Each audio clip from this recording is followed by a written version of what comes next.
All right. Oh, wait. Is this working? Okay. Sorry. Yes. Right. Let's see if I can actually see the broadcast somewhere. I just wanted to check. I just wanted to check. See if it's actually fucking working or something. Wait. Timestamps? Nah. That's a YouTube thing. That's a YouTube thing. Hold on.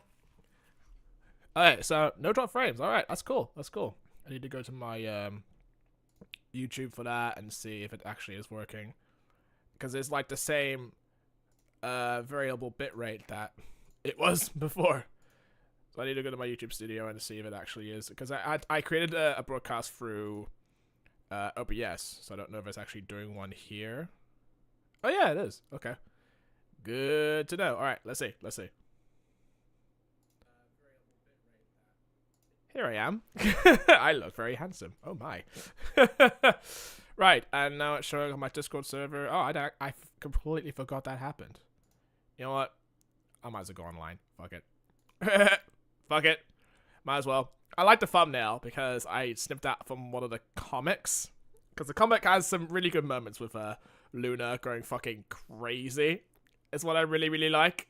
So I kind of like the comics in the way. Anyway, I thought I might as well just do this stream because I wanted to read, like, the comics. I really wanted to read the comics. No, not the comics. The books.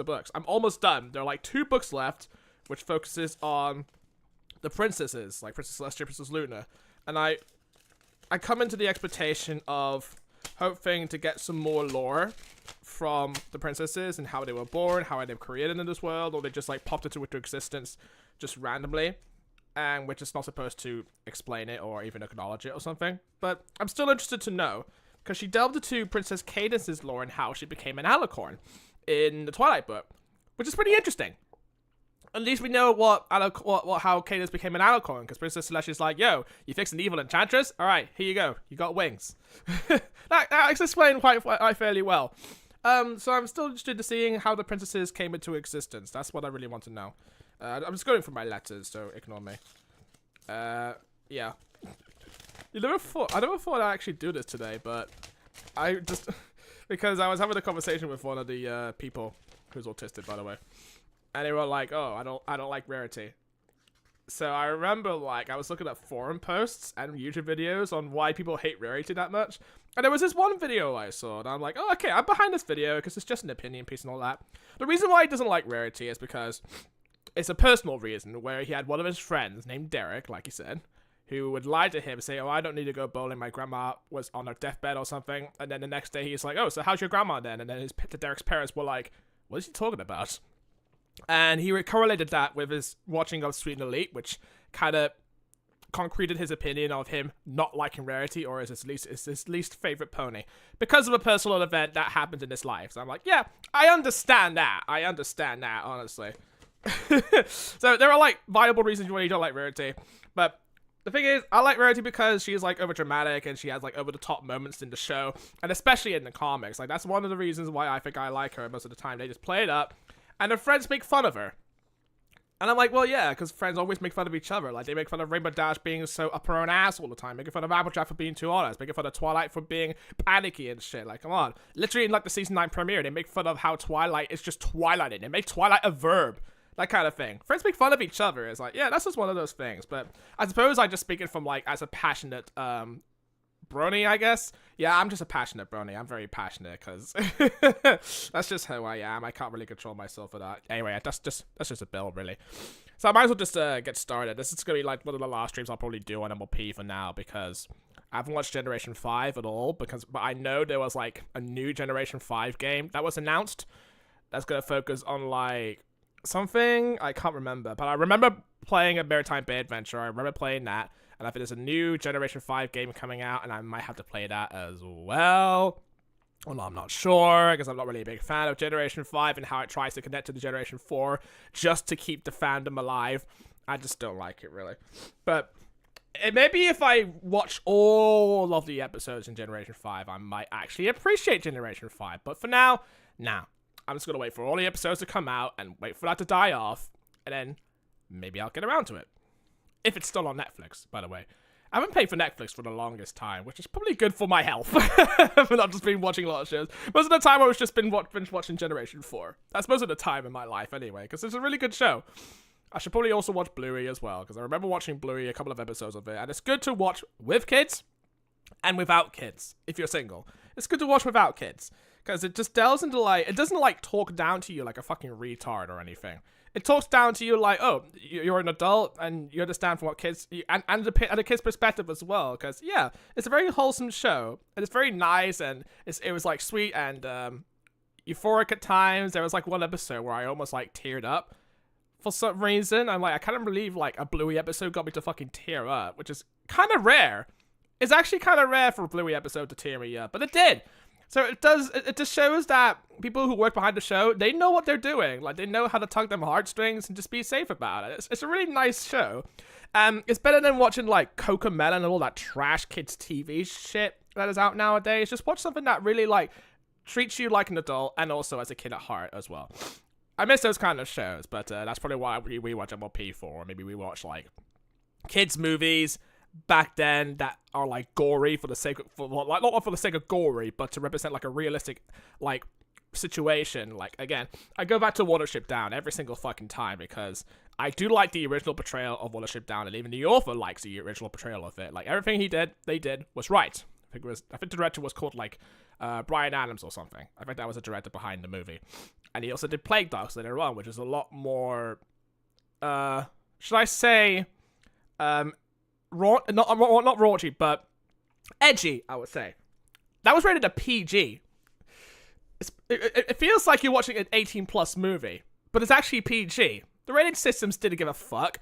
Something that is right, Watership Down was rated U, yet it has the word piss in it, has blood, and violence, and gore, and dark realistic, like, oh my god, death was happening in that movie. Rated U. Rated E for anyone. Again, it just proves that the rating systems back then did not give a fuck. PG actually meant something. Universal actually... Well, I don't know. It's intended for general audiences, but it gets traumatized by buddy murder. Yeah, it works out well. I mean, if I revised the certificate back then, I'd probably be like, oh, that's a teen. That's definitely a teenager thing. Or just put PG on it. I don't think so, but whatever. Rating system is fucked anyway. Anyway, speaking of rating systems... don't know if I'm going to rate every single book in this series, because I'm just reading them in order, or publication, and stuff like that. And now it's, like, republished in like an Octology, I would say, because it's, like, 8 of them. So this is the penultimate one I'm going to read, and then the last one is Princess Luna. Trying not to sneeze, because I'm actually building up a sneeze right now. So, this first one I'm going to read for tonight's stream is Princess Celestia and the Royal Rescue. I'm not going to look at the synopsis in the back, because usually that tends to, like, spoil the plot. So I'm going to ignore that, and just assume that Princess Celestia is just turning into an RAF enforcer. Yeah, she's gone on the Wildfire Initiative. She's saving lives! That Princess Twilight should have done in the first place, but oh well. She's about to get her shit get together, girl. Or maybe she's trying to prove herself she's best princess, but oh well. I remember listening to, like, one of the audiobooks of this on Audible, or was it? Yeah, it's Amazon or Audible. And she reads, and I think the person who's reading it reads it, like, in a kid-friendly way, and I'm like, well, this is my interpretation. This is my audiobook. Not getting paid by Amazon, by the way, but hey, I like reading shit like this, because when I read stuff aloud, the thing is, like, when I read stuff aloud, when it comes to books, I take it in very well, but when I don't read it aloud, my mind just, like, phases away like I'm watching a fucking TikTok video with, like, 2 videos that it delays between each other. Like, I guess it just doesn't go in my head. When I read it aloud, it goes in my head. I don't know. I guess it's just an autistic thing. I don't know. Yes, definitely an autistic thing. But anyway, I might as well get started on Princess Celestia and the Royal Rescue, the last 2 books. And then that'll probably be it for the whole entire Generation 4. Because I watched the show, I read the comics, every single comic, the manga, and these books. I read all of the... I literally, like, deciphered every single Generation 4 medium.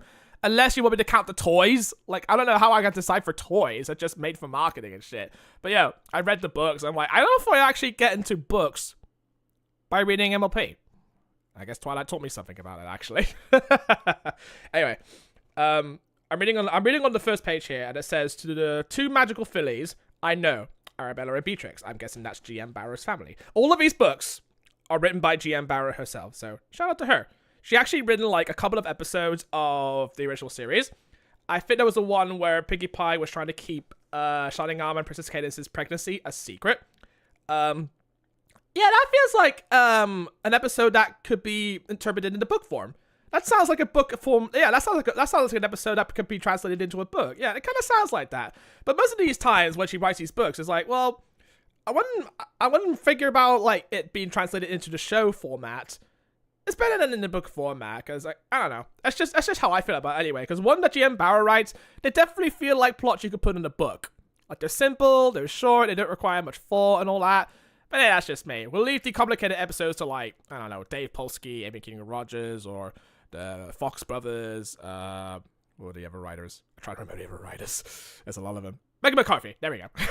Megan McCarthy was like the head writer of the show at the time, and she was like spearheading the other writers to make sure that the characters stick true to their natural personalities and stuff. After season 3 and 4, I think that was. I think she wrote like the finale of season 4, and that was like a badass scene.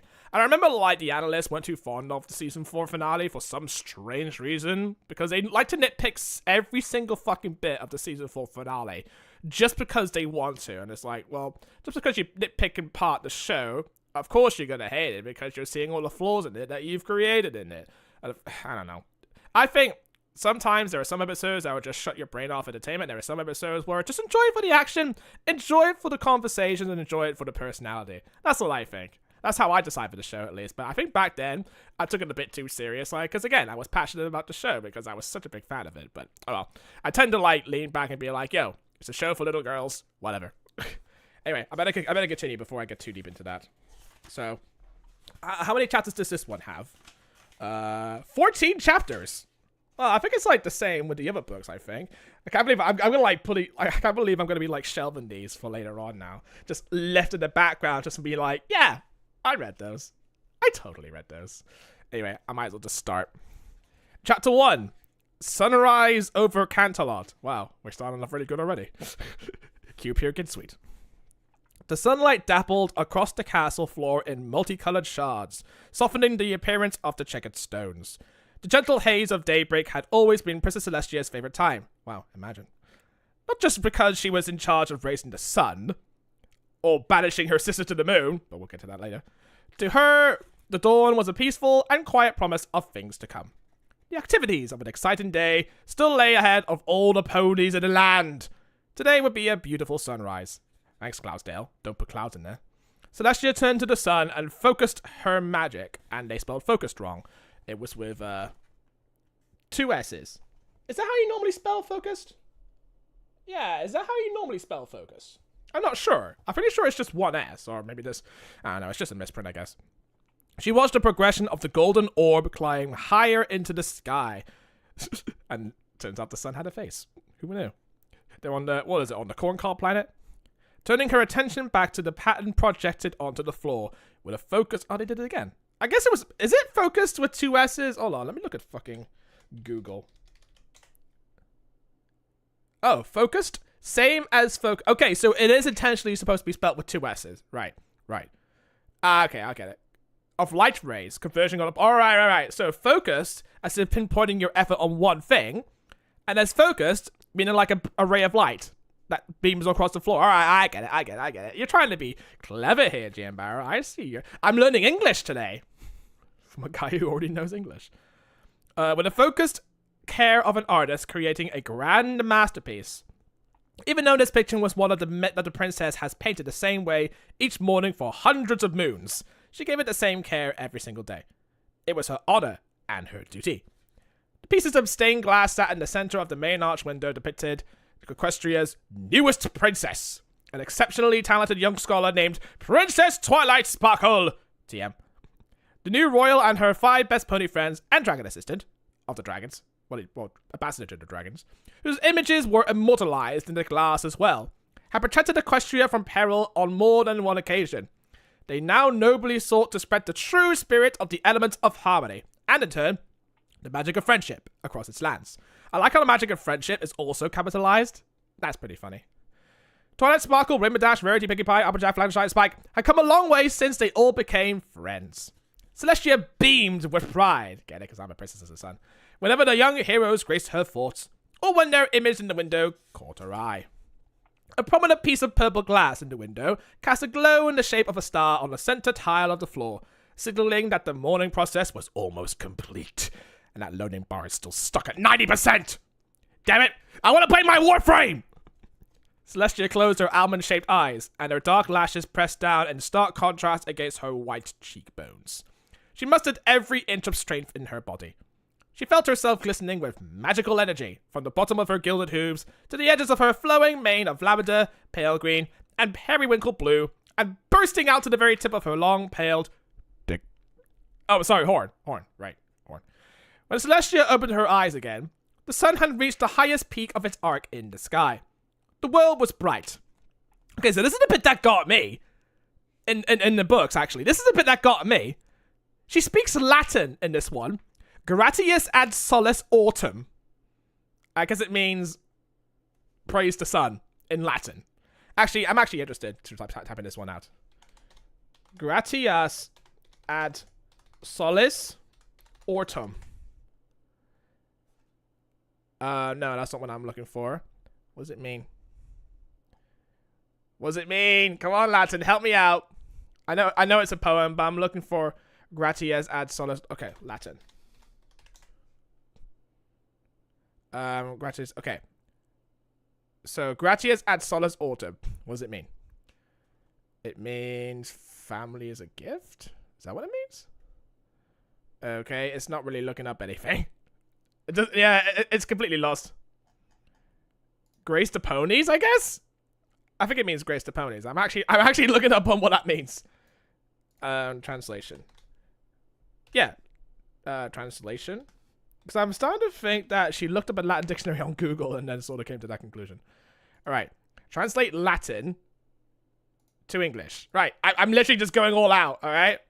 I'm literally going all out because I really want to fucking know. All right. So gratias ad solis autem. Oh, wait.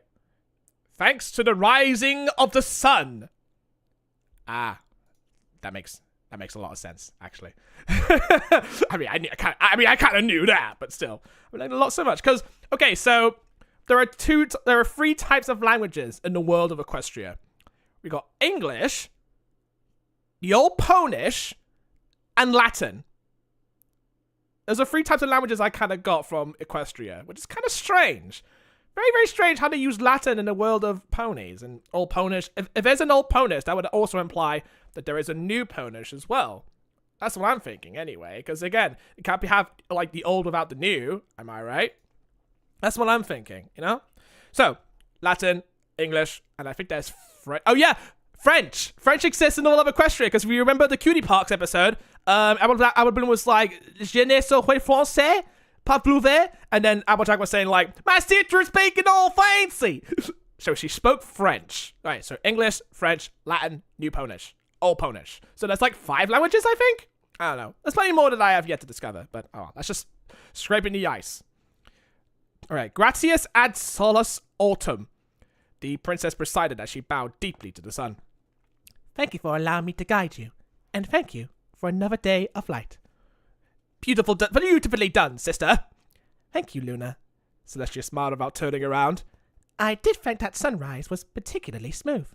'Twas indeed. Princess Luna stifled a yawn as she stepped forward to meet her elder sister. Yo, best princess coming in to steal the scene. And the curtains. And the panes. The contrast of the rich, velvety darkness of Luna's blue coat next to Celestia's pale, pearly complexion was stark. It mirrored and also the size. Definitely the size. It mirrored the colors of the skies that they each watched over. Light and dark. Night and day. Kingdom Hearts all of a sudden. But the sisters were not so different. In addition to raising the sun and the moon, they both ruled over Equestria, protecting its inhabitants from harm. You certainly do a good job of that. Or from a tortoise snap, I think. You seem more exhausted than usual, Luna. Celestia furrowed her brow in concern as her sister yawned again. Was the night not tranquil? I must confess, Luna offered with a deep exhale. I am feeling the effects of a nighttime most threatened. She pointed her hoof towards the eastern window of the throne room. Peril on the coast! The coast? Tell me, sister, Celestia urged. What happened? Is there anything I need to attend to on this day? Celestia tried to remain calm as she spoke her words. Not like the wacky Blister Celestia from season 9 where she's like, woo! I'm going to say today, a real life is happening out there! That's the actual line from the show. Perhaps it was because she had hundreds of moons of experience dealing with crises under her crown. Or perhaps she knew that panicking was the quickest way to derail a solution. Deep breaths and a steady voice were the key. Always maintain a calm composure, and those around would follow suit. Yeah, I know. Try not starting a riot. Princess Luna shook her head. Her dark flowing mane billowed across the sides of her face. It was just a magical disturbance on the coastline, she explained, lifting her hoof towards the east. I was able to reason with them, until the carcass showed up. He came out of nowhere. Oh god, him is back! We gotta deal with the devil! Deal with the devil pony. Can't believe it. Devil ponies and angel ponies do exist in Equestria. Season 6. She raised her brow in mild exasperation. Luna was tough, so this signaled to her sister that the disaster was worse than had been recounted. Celestia stiffened. Carcass again? She said with a frown, picturing the beast in her mind. The giant crab species? Did we actually explore crab species in Friends Forever issue number 3? Yeah, there were crab. No, they're actually called rock lobsters. So it's kind of close to the crab species we got almost in the show, I guess. Yeah, I wouldn't say they're actually crabs. They're more like rock lobsters, but technically they are crabs. They are crustaceans. Crustaceans do exist in the land of Equestria. I mean, why do you think sea ponies exist, right? But these are giant crab creatures called carcasses. Yeah, I found it kind of intrigued, actually. I like to learn more about other species that are not dogs, cats, apples, ponies, griffins, dragons, that kind of thing. The giant crab species were the size of small buildings and could be quite temperamental, but they were also gentle and understanding. A pony just had to know how to talk to them, to use kindness. Fluttershy's like, knock, knock, knock. Yo, I hear you wanted kindness. It's a free basket. Free samples. There have been far too many disturbances for my liking as of late. Perhaps I should not go to Monaco after all. Get it? Monaco? Monaco? Oh, so classy. I'll just head to Horseshoe Bay and... Sister, no. Luna stepped in to block Celestia's path to the door. Her face grew stern. You must keep your promise to Duchess Diamond Waves. You're the only pony who could help her, correct? She seems to believe that the students at her magic school need my help. Celestia bit her lip and reconsidered. So Duchess Diamond Waves also has a magic school? Twilight, you're not special! There was already a magic school. But to be fair, they weren't teaching about friendship. They were teaching about the magic of friendship. Totally different. Which school do you want to go to? Twilight's like, yo, neon sign? Please. We've sent so much bits into government money just to erect this neon sign. It was a struggle for her to relinquish responsibility of Equestria by leaving the capital, but even more of a struggle to let down an old friend in her hour of need. They could have brought back Inkwell again. That'd be really cool. Finally, Celestia nodded. You're right. I must go to her. With any luck, I'll have the students of Monocult back on track within a few risings of the sun. Celestia gilded towards the balcony again, and Luna soon stood beside her. Both princesses watched over the stirrings of the wakened city below in silent reverence. The Canterlot ponies were just beginning to fill the cobblestone paths. A pair of royal guards in their golden armor trotted towards the castle, their blue feathered helmet plumes bobbing up and down as they stepped in time. Across the main plaza, a milk pony was making his morning rounds and placing glass bottles of fresh cream in front of each cafe and residence. Yo, we're popping up to Starbucks, let's go! On the other side, a group of rambunctious colts and fillies trotted together, giggling and teasing one another. Celestia smiled to herself as she watched them surreptitiously. Wow, those are the kind of words you expect for a third grader to read. That's kind of crazy. Imagine me reading this to a third grader and she's like, what is Yeah, you turn into Sweetie Belle. Her young unicorn students were vivacious, bright as the sun, and bursting with talent. What could be so different about the students at Diamond Waves Academy? Celestia wondered. Whatever the reason for their struggle, Princess Celestia was about to find out. She'd be lying if she said she wasn't intrigued by the adventure. Yo, I'll be intrigued too. Minus the whole mat thing and your flag not glowing. Yeah, that's what I'm intrigued by. But still, I need some lore explained about how the princesses came to be. I really want to know.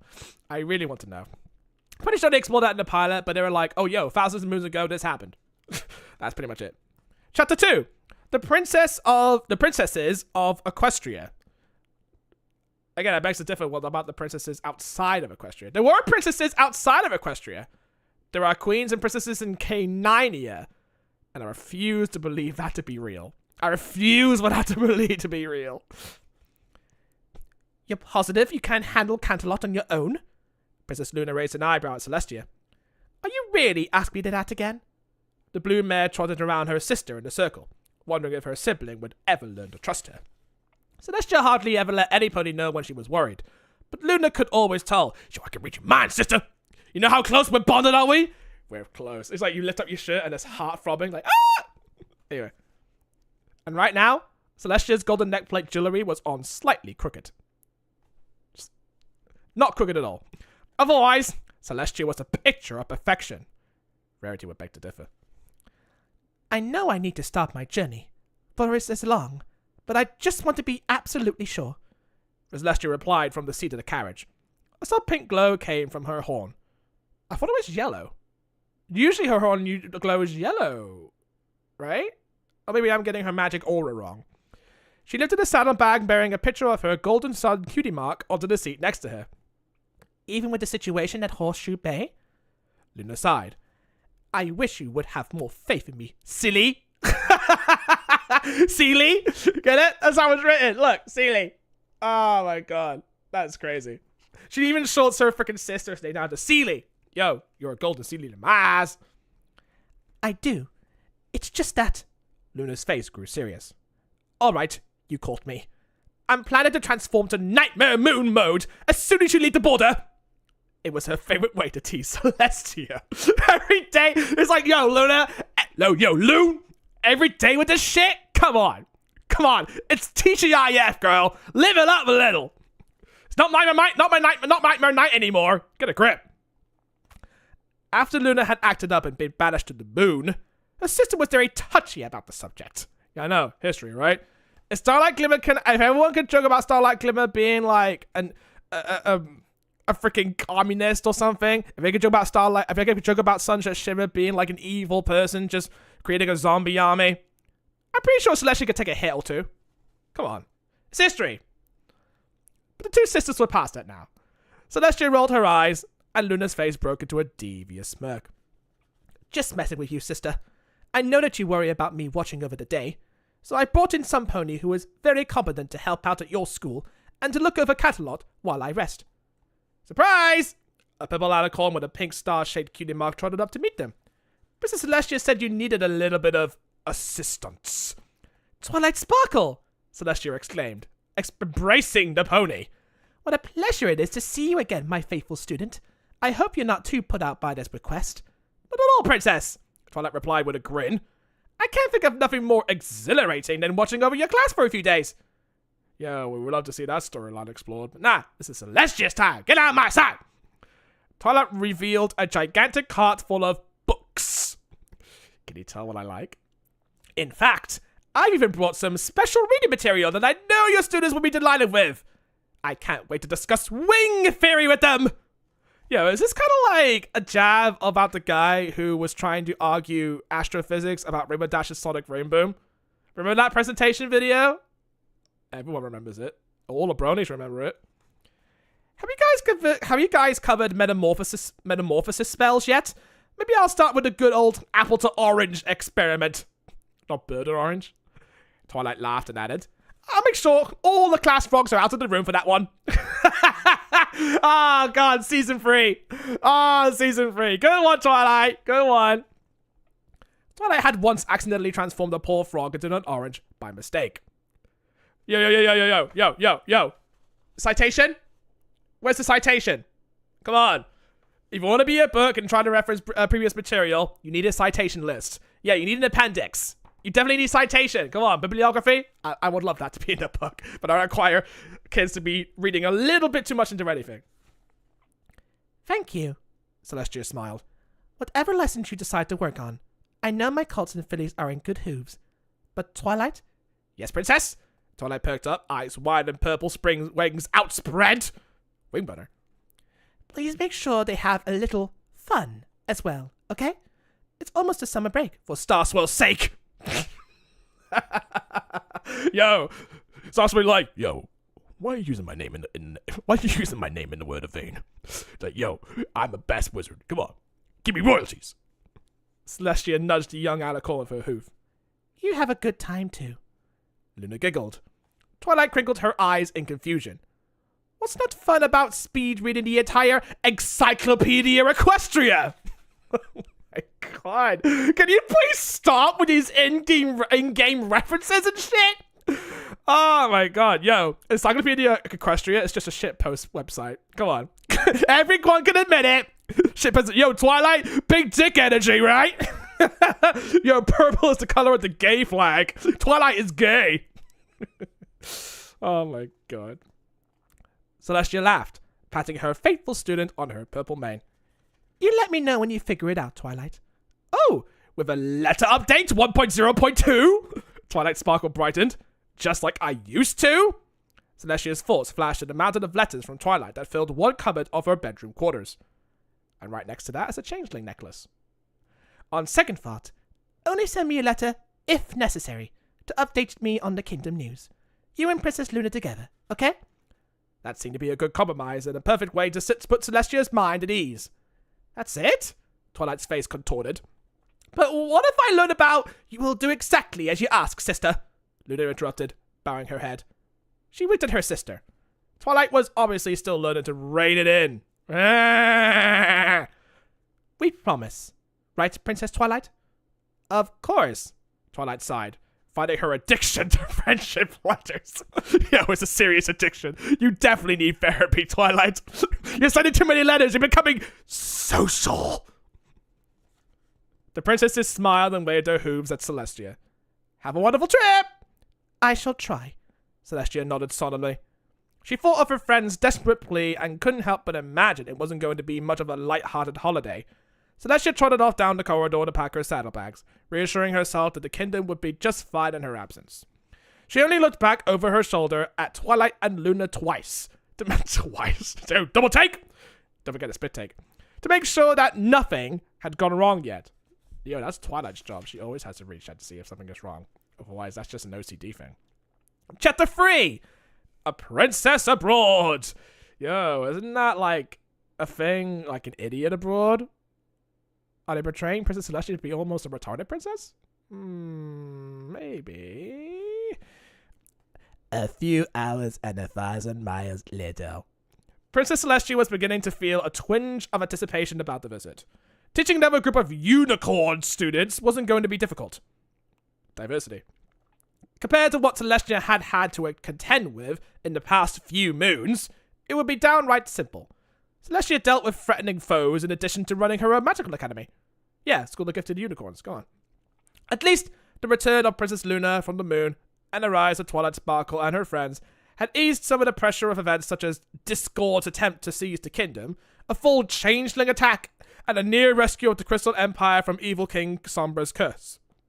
And not to mention, T-Rex took all your radical magic away. But I don't think she mentioned that yet. She didn't forget about that. This was probably all just an elaborate ploy by Duchess Diamond Ways to get her friend to visit. Yes, Celestia decided.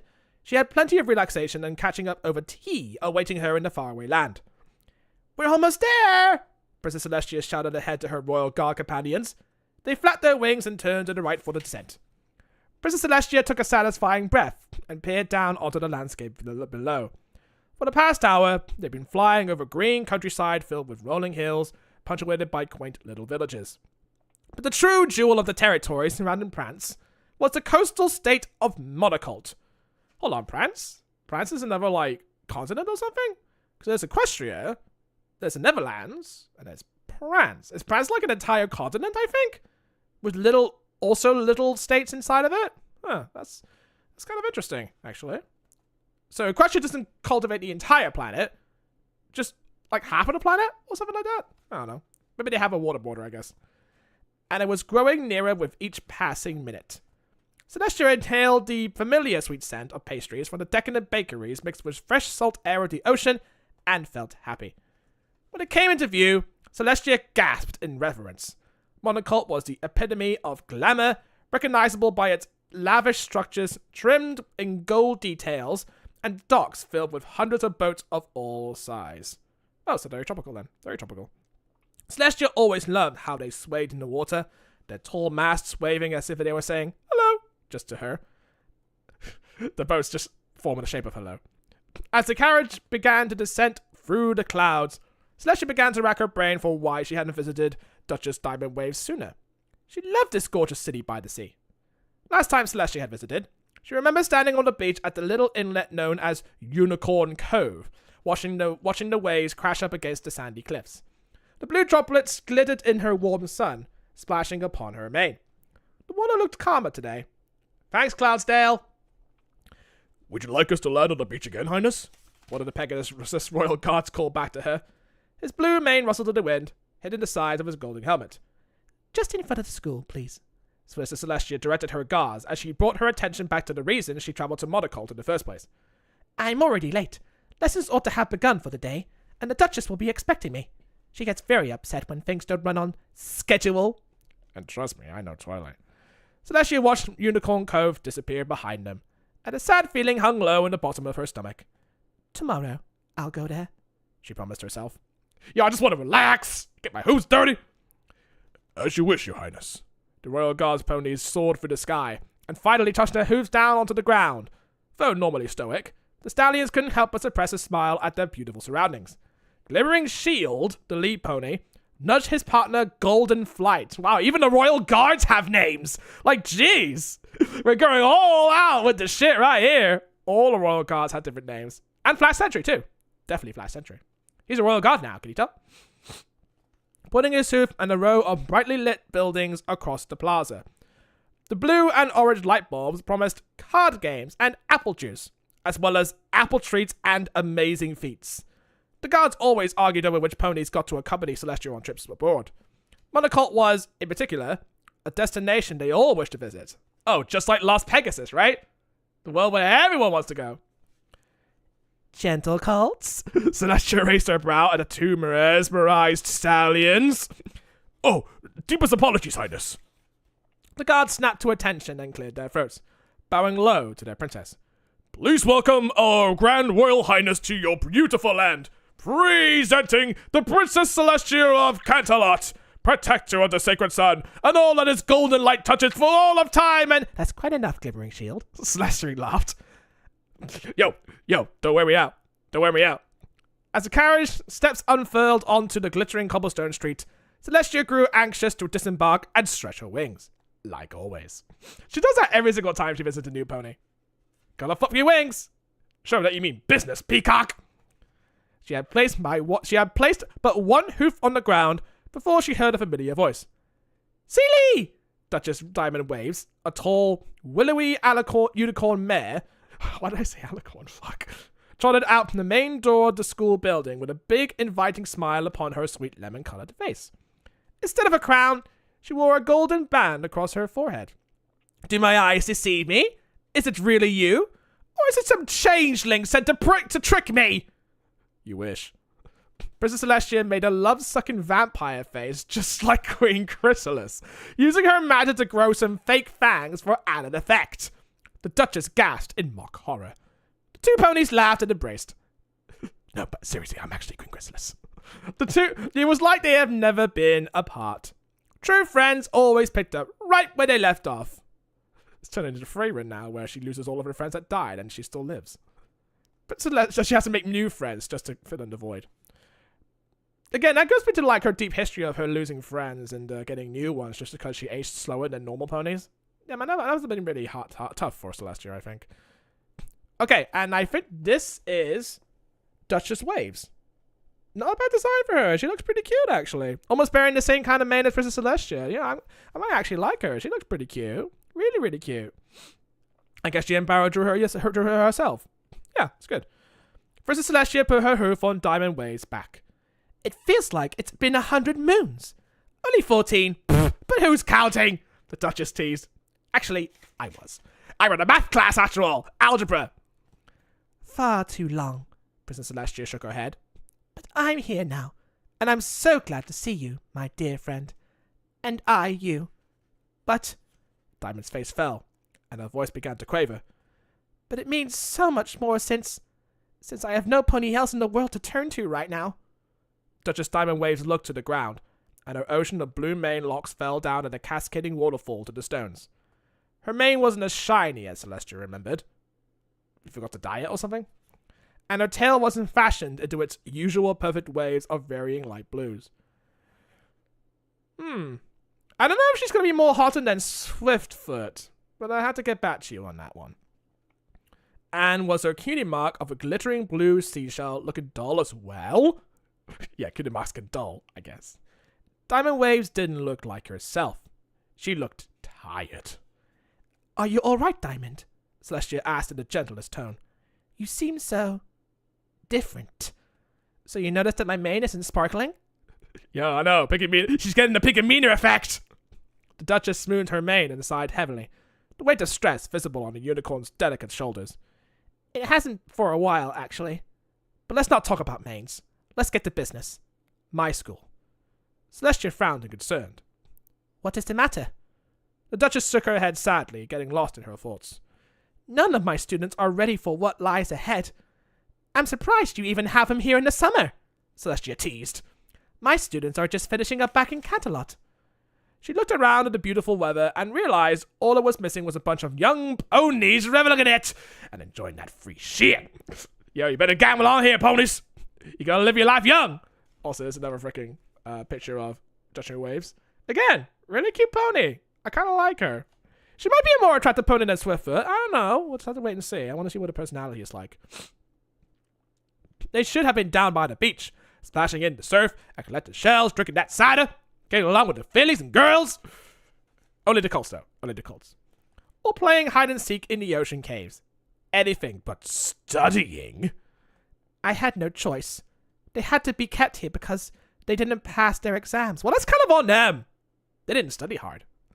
It's the first moon in Monocult's history that it has ever occurred, Diamond Waves whimpered. My father would be so ashamed if he was still here. That's why I need you, Seely. Don't despair. Die! So, can you stop shortening names, please? It just makes it sound so hilarious when I read them out. Celestia looked Diamond straight in her cool blue eyes and smiled. Whatever is going on here at your academy, it doesn't stand a chance against you and me together. Just as nothing did before. Celestia lowered her horn and expelled a soft glow of blue, sparkling magic towards the Duchess. It enveloped the yellow pony and lifted her spirits enough to smile back at her friend with a hint of newfound confidence. Yo, girl, have some magic. There you go. Problem fixed. Education system solved. And it would have lasted longer if it weren't for the blood-curdling scream that came from inside the school 2 seconds later! A school shooting. Oh, I won't call it a school shooting. More of a school zapping. Yeah, school zapping. School zapping. Chapter 4. Well-behaved unicorns. Celestia and Diamond Waves raced under the gilded archway sign that read Monocult Magic Academy, tore through the doors, and galloped into the school's main atrium. So, you gonna direct me to the FNAM? FNAM? Yeah. I know what my words mean. Celestia braced herself for an attack, gathering her remaining strength from the day's journey to defend this lad from mortal peril. She just couldn't believe what was happening before she even had a chance to sit down and have some Multiculti apple crisp. Halt! Celestia shouted into the void. Her beautiful mane and tail billowed out behind her as she searched the cavernous main entry for a menacing beast. Let it be known that any creature that threatens any citizen of Monocult must answer to me, Princess Celestia! She bellowed. Celestia almost didn't recognize her own voice, which sounded more like the tone of Princess Luna's when she had become Nightmare Moon than the gentle melody of her normal voice. But the young pony was in danger! Where was the poor student that had signaled the alarm with their innocent scream? Hopefully they were unharmed and concealed somewhere, awaiting rescue. Celestia scanned the room. The Duchess had disappeared. Eek! Another scream ran out. echoing down the empty school hallway. Oh, this is school staffing, isn't it? Celestia spun around, but there was nothing there. Could Discord have followed Celestia here to play a prank on her?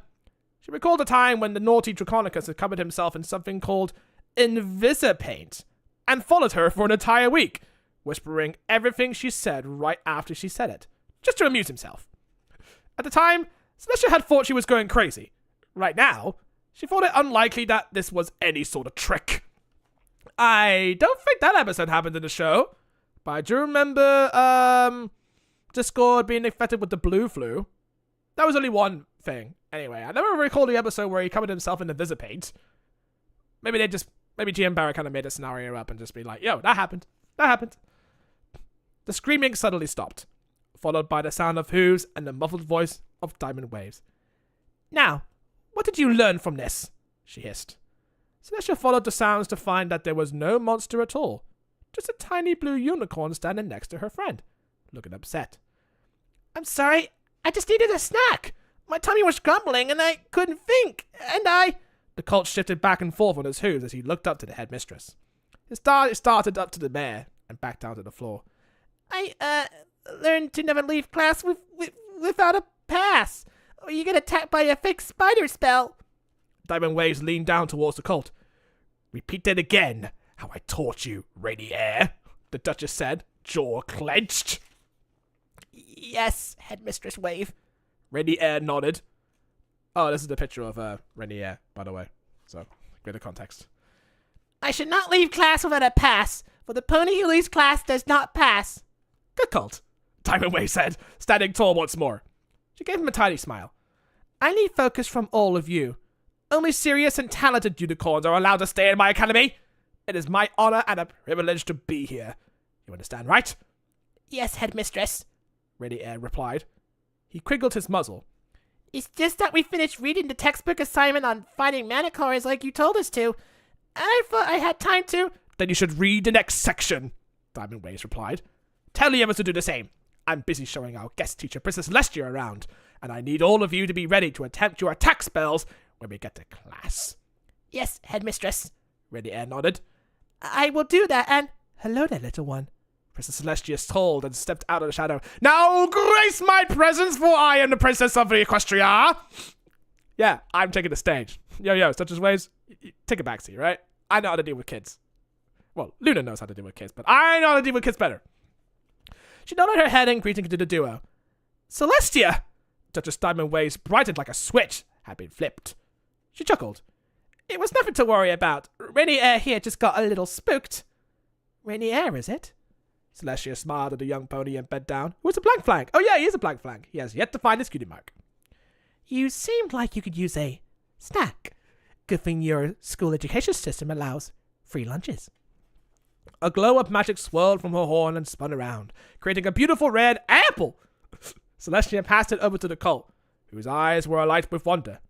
The surface of the apple was so shiny. Its reflection danced on its surface. The princess bowed to the student.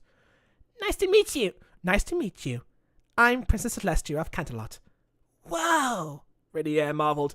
That was so cool. Thank you. He crunched down on the crispy fruit and smiled back.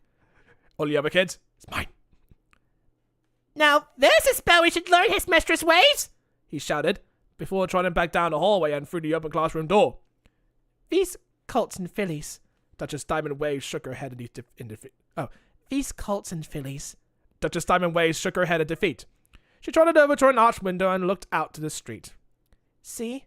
They just don't understand how to take anything seriously. At this rate, none of them are going to pass their exams. Okay, so this is going to lead to the point of, you need to make learning fun. Show me a sex ed video. Make fun of that. It's true that exams are very important, but you mustn't worry so much, offered Princess Celestia. In the pursuit of education, all lessons can be learned if only you allow enough time for them. Patience. I wish I could be patient, but I can't. Maybe you'll understand when you see this. The Duchess motioned for Celestia to follow, and the two ponies headed to the heart of the school. Yep, she's going to bring out the bankruptcy forms to shut down the school if your students don't learn from their exams. We're going to cut your budget. That's what's going to happen, isn't it? They trotted through the halls, hooves clicking lightly on the marbled floor, until they reached the main hall. Main hall, get it? Celestia noticed that the wooden walls of the hall of the school were decorated with grandiose banners of the royal cutie marks of Monocult in a rainbow of colours. They reached high up to the arched beams of the roof, a constant reminder to the unicorn students of the history that had brought them there. A coin, a starfish, a crown, a rain cloud, a sandcastle, and a seashell.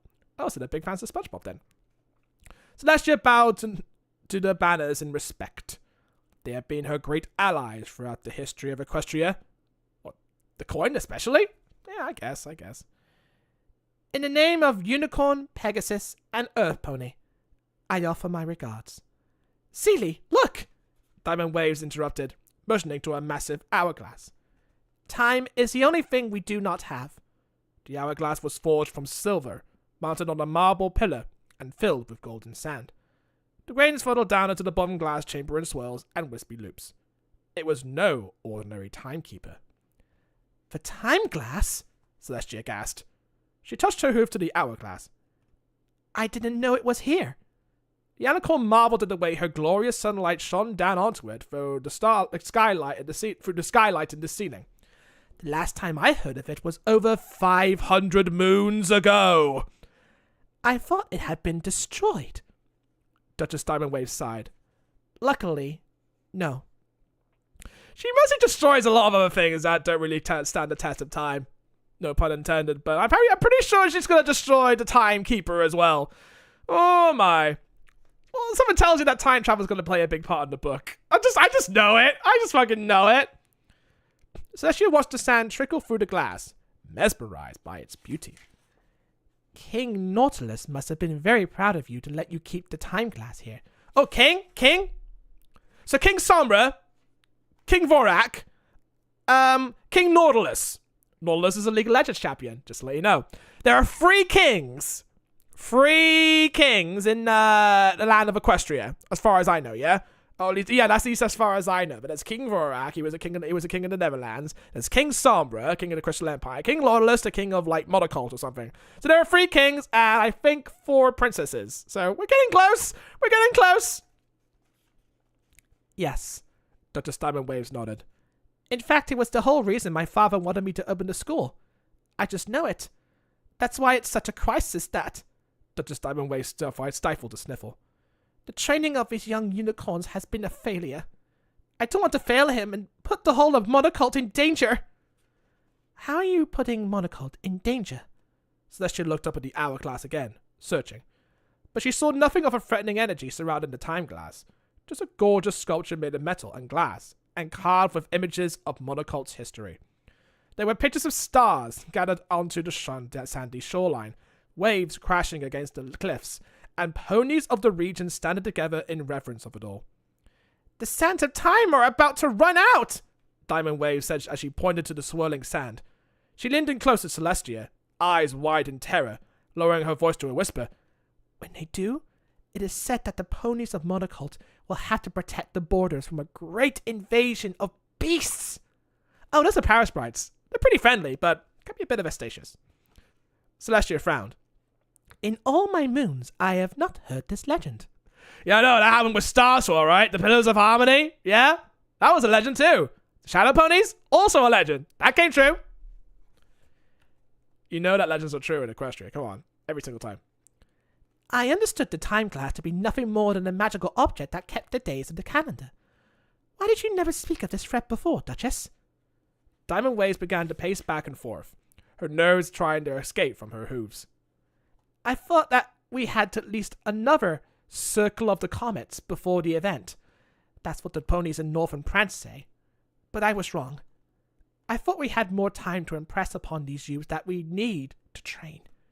Because it can only be daughters and sons of this land that can fulfill this destiny to protect us. Diamond Waves gestured to the main hall, lined with classroom doors. Thank goodness you are here to fix everything, Celestia. You're my only hope. Celestia looked up to the hourglass once more, and back to the panicked expression on her friend's face.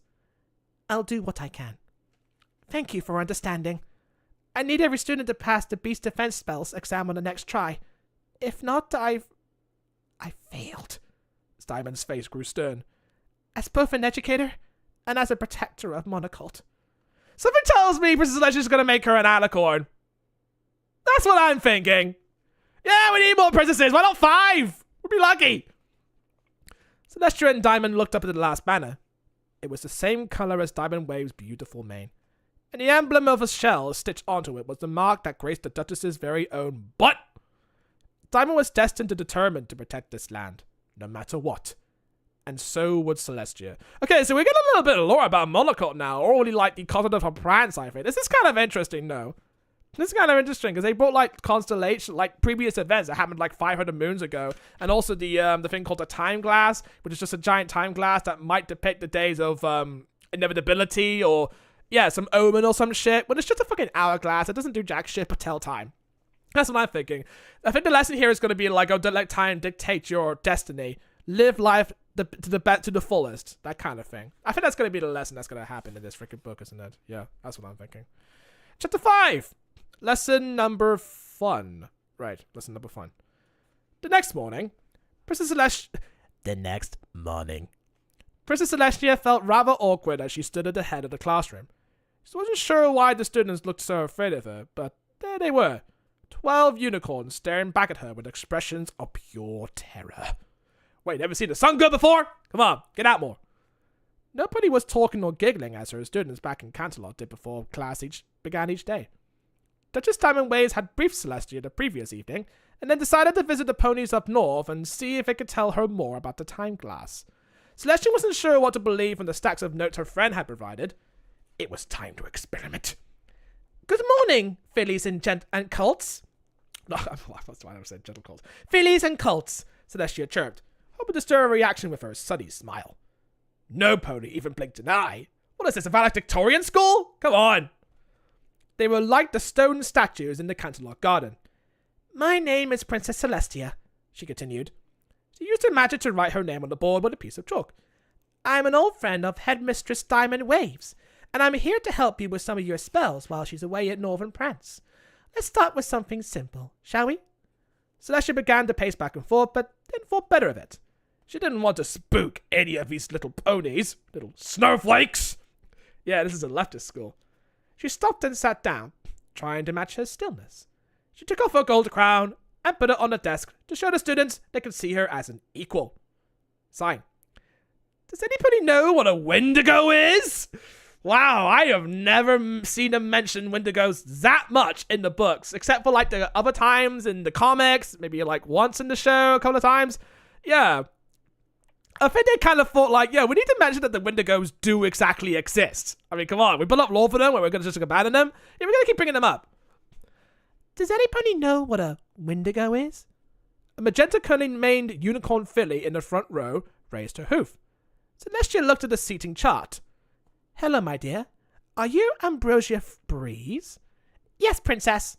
Ambrosia Breeze nodded, and here is a picture of Ambrosia Breeze. Yeah. I think her mane is literally just a giant stem, or like leaves, or something like that. Oh well, City Bell's more cuter. Keeping her eyes cast down at her desk, she began to speak robotically. A Wendigo is an evil spirit that feeds off fighting and hatred, but can be defeated by any love fire, such as friendship fire or caring fire. Excellent! Good job using your AI tool! That's exactly right. Celestia laughed, and her almond eyes crinkled in satisfied delight. You're as clever as Clover the Clever himself! Oh my god!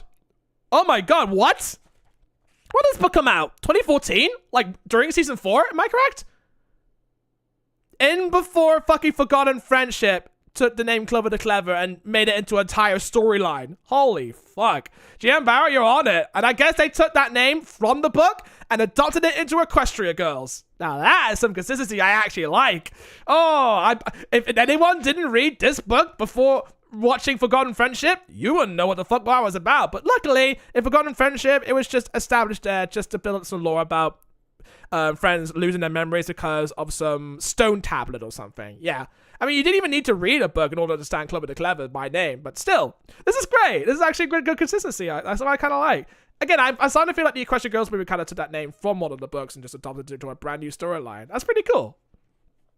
Ambrosia blinked her green doe eyes in disbelief and looked to her other classmates, who seemed just as surprised by Celestia's response as she. The princess, however, did not notice the rest of the class's astonishment. Now, Celestia continued, assuming her natural teacher role. It was one she felt comfortable in, despite not being back home at her own school, or guiding her faithful student, Twilight Sparkle, or mentoring Sunset Shimmer. Does anybody know what other creatures can be tamed with the fire of friendship? 5 ponies immediately raised their hooves high into the air. Wow, Celestia exclaimed, scanning the hooves. You tell us, Mr. Sandy Shore? What do you call him Mr.? Yo, I'm a kid. I got a long life to live. Many colors in hydras, answered a tan colt with a white mane, daring to smile a little bit. Mainly, he added, just in case it was wrong. There are probably others too. Dragons! Well done! Celestia grinned. She looked around the room and nodded. I have to say, you all are much more prepared than your headmistress thinks. I was expected to have to start from scratch, but you sure have done your homework. She trotted down the aisle of desks and noticed that each student had a thick scroll covered in writing on top of their tall stacks of books. Yeah, Twilight would be pleased with their kind of students. She used her magic to pick one. She picked up the one on Rainy Air's desk. What's this, Rainy Air? There are essays, Miss Princess. A pale lavender filly with a straight teal mane squeaked. And this is one of them. Different types of kids. Alright, we're getting some representation on them. Defense spells. We do them every night to practice for the big Muybridge test. Muybridge? Celestia repeated to herself. She'd never heard of it before. Well, neither have I. At her school, the only exam was simply called the Unicorn Final. It's every pony for herself! Himself! The lavender filly motioned for Celestia to lean in closer and said quietly, Muybridge was an old stallion who won a battle in Monaco a long time ago. His mistress is obsessed with him, so we're always studying what he did and how he fought the monsters. Flora, shh! Urged a yellow colt with a spiky green mane. Oh my god! It's Spike as a pony! It's Spike as a pony! Oh! It's kind of close, isn't it, right? Oh, if only we got that episode where Spike was a pony. I think there was a cancelled episode, I think it was a Lost Concept episode where Spike was supposed to originally be a pony. Or there was like one book in like Spain where Spike was portrayed as a pony. Yes, it does exist out there. If you really look really hard enough, Spike was a pony. You get us in trouble. We're not supposed to tell anybody about that. It's top secret academy business. It's fine, Lemon Square. She's our new teacher. No, it's fine, Lemon Square. She's our new teacher, right? She's gonna know eventually, said Radiaire. Yo, she catching on. He looked back at Celestia dreamily, admiring how her mane and tail floated continuously, sparkling in the daylight. Yo, I found the book. No teacher crushes here. I'm 1,000 years old. You can't compete. He wondered how it did that and considered asking her, but thought better of it. Ambrosia Breeze held up her scrolls, covered in writing.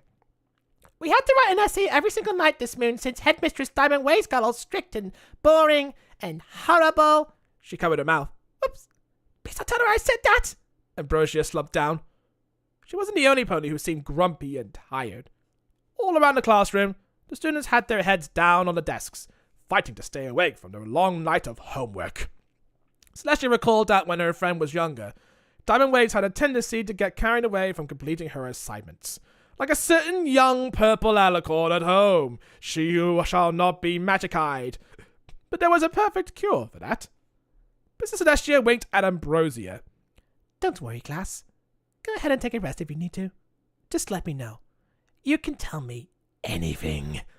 Everything that happens in this classroom is just between us students. But you're not a student, Flora whispered timidly, looking around at her classmates. You're a princess. Of course I'm a student, Celestia replied. A pony never stops learning, no matter how old they are, or if they are royalty. For example, I just learned something from all of you. You did? Asked Rainier, leaning forward in curiosity. Cool! I mean, what was it? That you students are in desperate need of possessing the greatest power of all. Celestia leaned forward and met their eyes. The power of fun! The word caused all the students to gasp in horror. They clearly had a long way to go.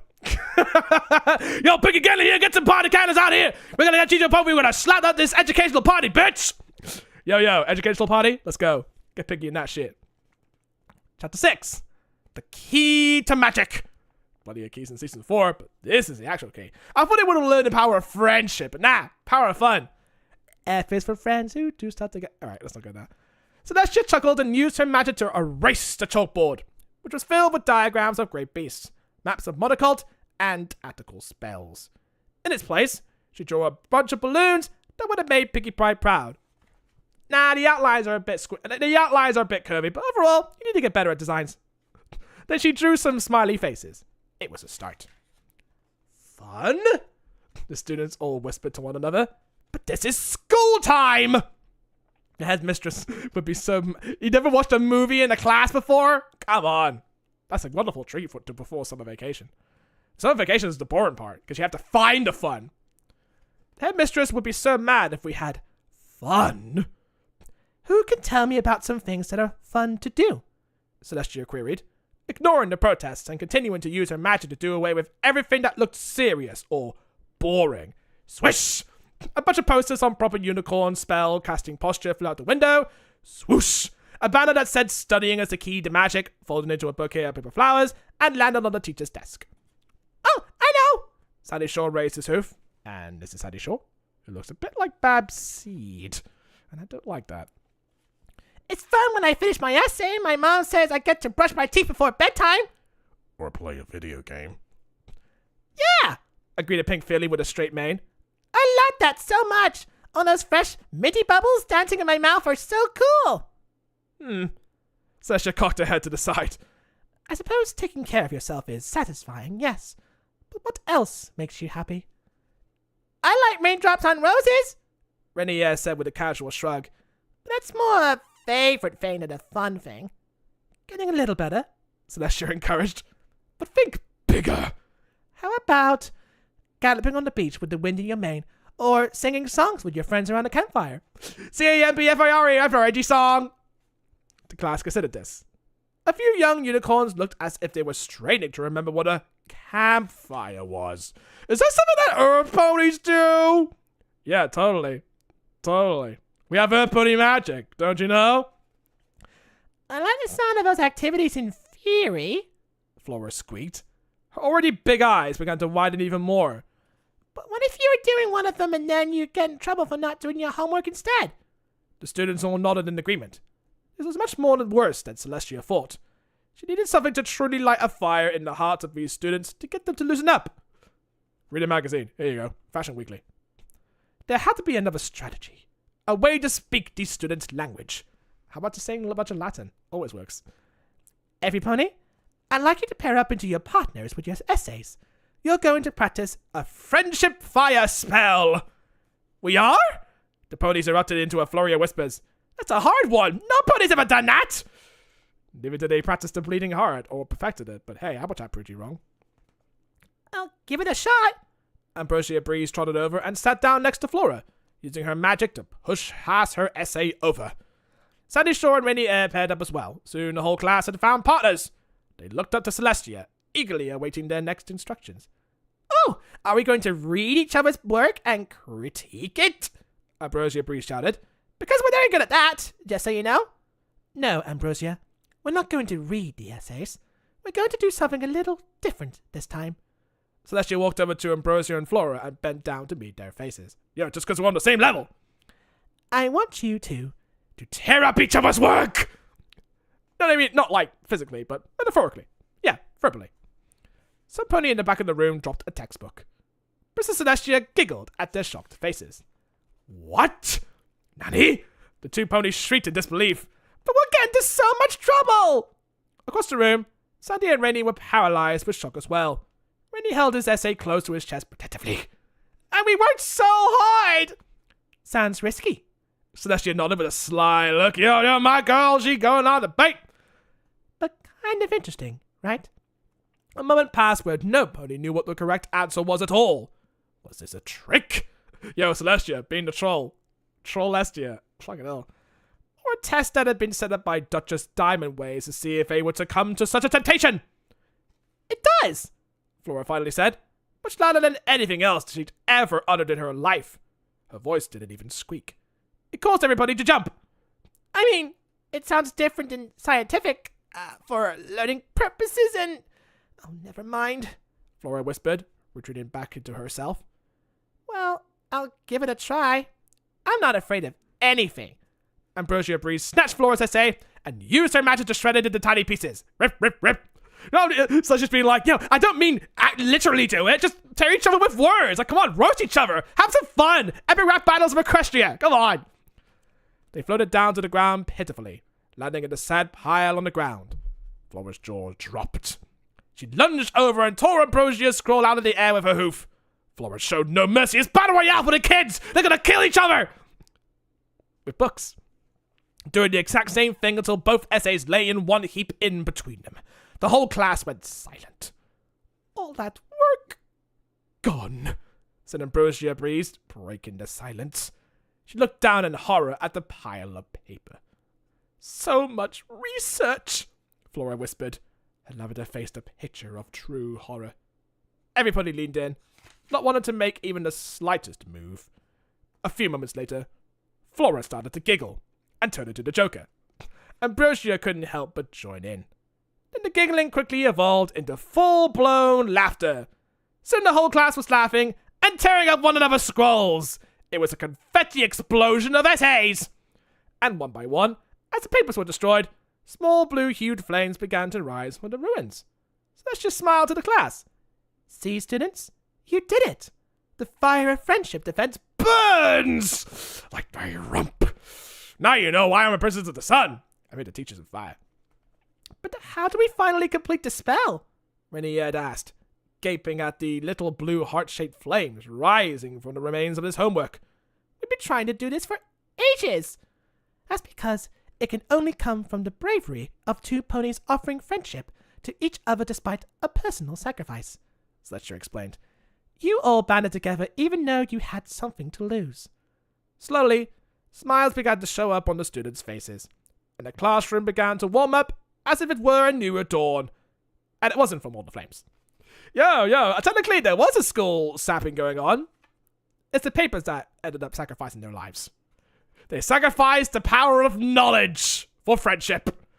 Twilight would not like that at all. She would probably faint by the look of it. Be glad that she wasn't here. Maybe she was teaching it differently. Oh well. Power of magic, friendship, stuff like that. Chapter 7. Out of the bubble. Stay with me, students. Princess Celestia turned back to the single file line of unicorns. This is starting to turn to like educating. I think it's called Educating Yorkshire. It was a show where the Yorkshire school had like a terrible education system. They had like terrible behavior with students and grades and stuff like that. So they brought in like someone who was a really good teacher, got the students to wisen up, got them to be themselves, and just turned the entire school of Yorkshire into a better school. And I'm like, yeah, that's kind of wholesome, because it does speak into the whole entire corrupt education system that Yorkshire kind of had at the time. And yeah, I mean, it was an irritating show to watch because of the behaviors of the students, but it's like, just become irrational about things instead of teaching students to, the things that should be normal and stuff like that. Just allow the students to, like, speak up about things that they don't know much about. Educate them. It's all about education at the end of the day, instead of being, like, arrogant about it because of the way they word it, Just watch Educating Yorkshire. It's kind of the same thing. That's what Princess Celestia is doing. She's educating money cults. God damn. They whispered to one another excitedly, pointing towards the ocean shore. As they made their way to the beach, Celestia could feel their curiosity mounting with each hoofstep. Ambrosia Breeze skipped up to the front. Princess, where are you going? What are we doing? Her green eyes were wide with anticipation. She craned her neck, scanned the area, and whispered, Is it school-related? Oh, yes. It's a surprise lesson, Ambrosia. Princess Celestia said with a wink. By now, she was used to the constant nervous questioning from the students. They always wanted to know what value they were going to get out of each class. It was like teaching a big group of Twilight Sparkles all at once. You imagine Twilight having children. Can't imagine. I mean, there was a close Twilight Sparkle like kid, and that was Cripplepants' sort of daughter. I don't know. Season 9. It's going to be quite amusing and informative, I assure you. Celestia's long, colourful mane whipped in the ocean breeze. Her cheeks were a rosy pink in the golden sunlight. Okay! Ambrosia bounced back to Flora, and the two little ponies exchanged a look, then squealed. The rest of the class followed the pair, clopping their hooves against the wooden staircase that led down to the sand. Up on the street level of the Monocolt Promenade, ponies started to spill out of the hotels and cafes and gathered together and watch. Consider yourself one of the family, they whispered and pointed to the foreign royal, wondering what sort of show they might catch a glimpse of. Don't worry, I'm not wearing my crown yet. I left it behind. They hadn't seen the students of the Monocolt Magic Academy out on a field trip in a very long time. All right, class, Princess Celestia announced, pacing around the group. Her hoof cuffs sunk down into the warm, dry sand. Your assignment for today is to run, play, and jump. Look at the tide pools. Study the clouds above. Take in everything. And then we'll all share with one another at the end of the day. Got it? Celestia looked at their blank faces, as well as their blank flanks. Basically, just have fun in the sun! Little Lemon Square raised his hoof. Princess? Yes, Lemon Square? Celestia trotted over to the yellow colt. You have a question? Is it true? Lemon Square pointed to the sun, burning bright and high in the sky, squinting as if he hadn't seen it in a very long time. Sheltered school ponies, am I right? Is what true? The sun! That you have the power to raise the sun? I did some research and... Yeah, of course she can. She's an alicorn, Lemon. Ambrosia cut in and rolled her eyes. Everybody knows alicorns are the most powerful ponies, like, ever. Ever. They're super duper rare, and you can only become one if you perform some amazing magical feat. There haven't been many except Miyamori Condenser, Twilight Sparkle, and... So, when we become alicorns if we study harder? Shouted Sandy Shore. I can't just give the alicorn spell to anyone, you know. You gotta be embedded into my good graces for that to happen. You can't just, fix a broken pottery, frozen glass pottery, and be like, yo, can I be princess now? Can I be Maud? Can I be Maud? No. Fix the Star Swirl spell, and then you might get one. Will you please take us alicorns? I don't think I want to be an alicorn, Flora said in her tiny voice. Sandy Shore nodded. I have an even better question. Rainy Ed looked at Celestia with a dreamy expression. How exactly does your mane and tail move like that all the time? It's really, pretty. Yeah, it is.